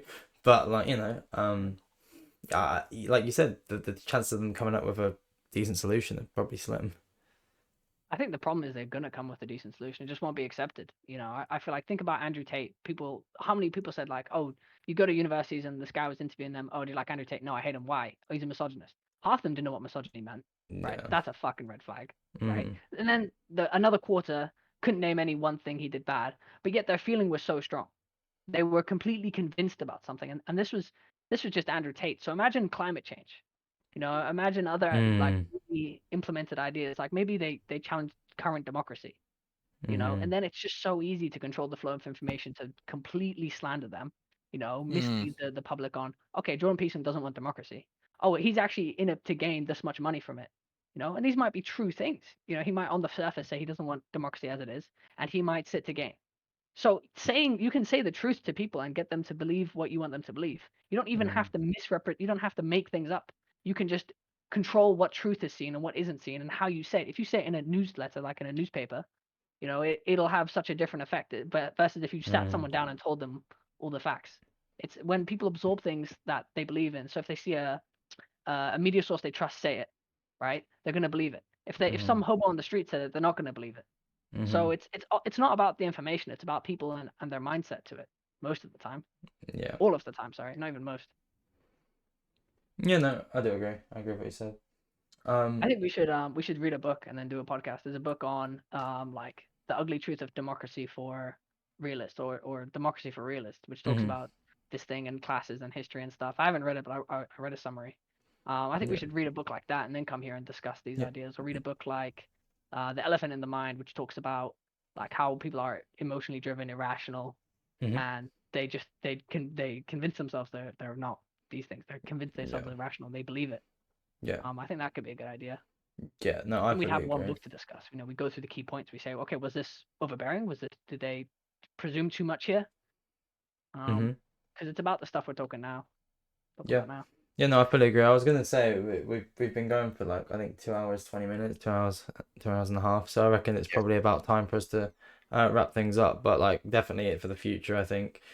Either because we just kind of went in with the first one, just let's have a little conversation, see what's going on. I think for the future, either having a book, or even having just one aspect, such as we could agree on discipline, and then we can go out and research different things about discipline and get some good questions that we can answer about it, or do you know what I mean? Anything to do with that. Like today, we focused a lot on school. I'd say today was our like school episode, if anything, because that was our main topic, and we went in deep into schooling, mainly before you got it, Dan. But that was like the main focus of the conversation. But yeah, boys, I reckon, are we all good to wrap it up here, and then we can continue this a different day? Cool. But We yeah, can keep talking, but maybe just wrap up the podcast. Yeah, definitely. But thank you, boys, for coming on and having a little chat. It's been good. I think Remember we've to like all. and subscribe. There we go. But Yeah, boys, don't subscribe to our OnlyFans and our Patreon. Barnes gets his ass out on his OnlyFans. Where's Yarly's camera? He couldn't get I it couldn't working. get it sorted. I do apologise. But Yarly, I couldn't get it sorted. And I tried 3 different methods. And then I No, got I've got what you're using, camo. Yeah, I tried Yeah. that. How do you know I'm using camo? Oh, you saw the watermark. yeah, I tried droid cam first. that's what Ethan has. Yeah, Camo's pretty cool. You can fuck around with that brightness and stuff. Yeah. Cute. I'm not a brokey, so I have a webcam. A Oh. webcam. I mean, Liam's got like a 20 quid webcam, and that works really well. But yeah, boys, we'll wrap it up here for the podcast, and then we will talk Cool. later. Sweet. Awesome. Remember to pick up the fork. Yeah, always pick up the fork, drink more water. That's a good one. See you, Sam.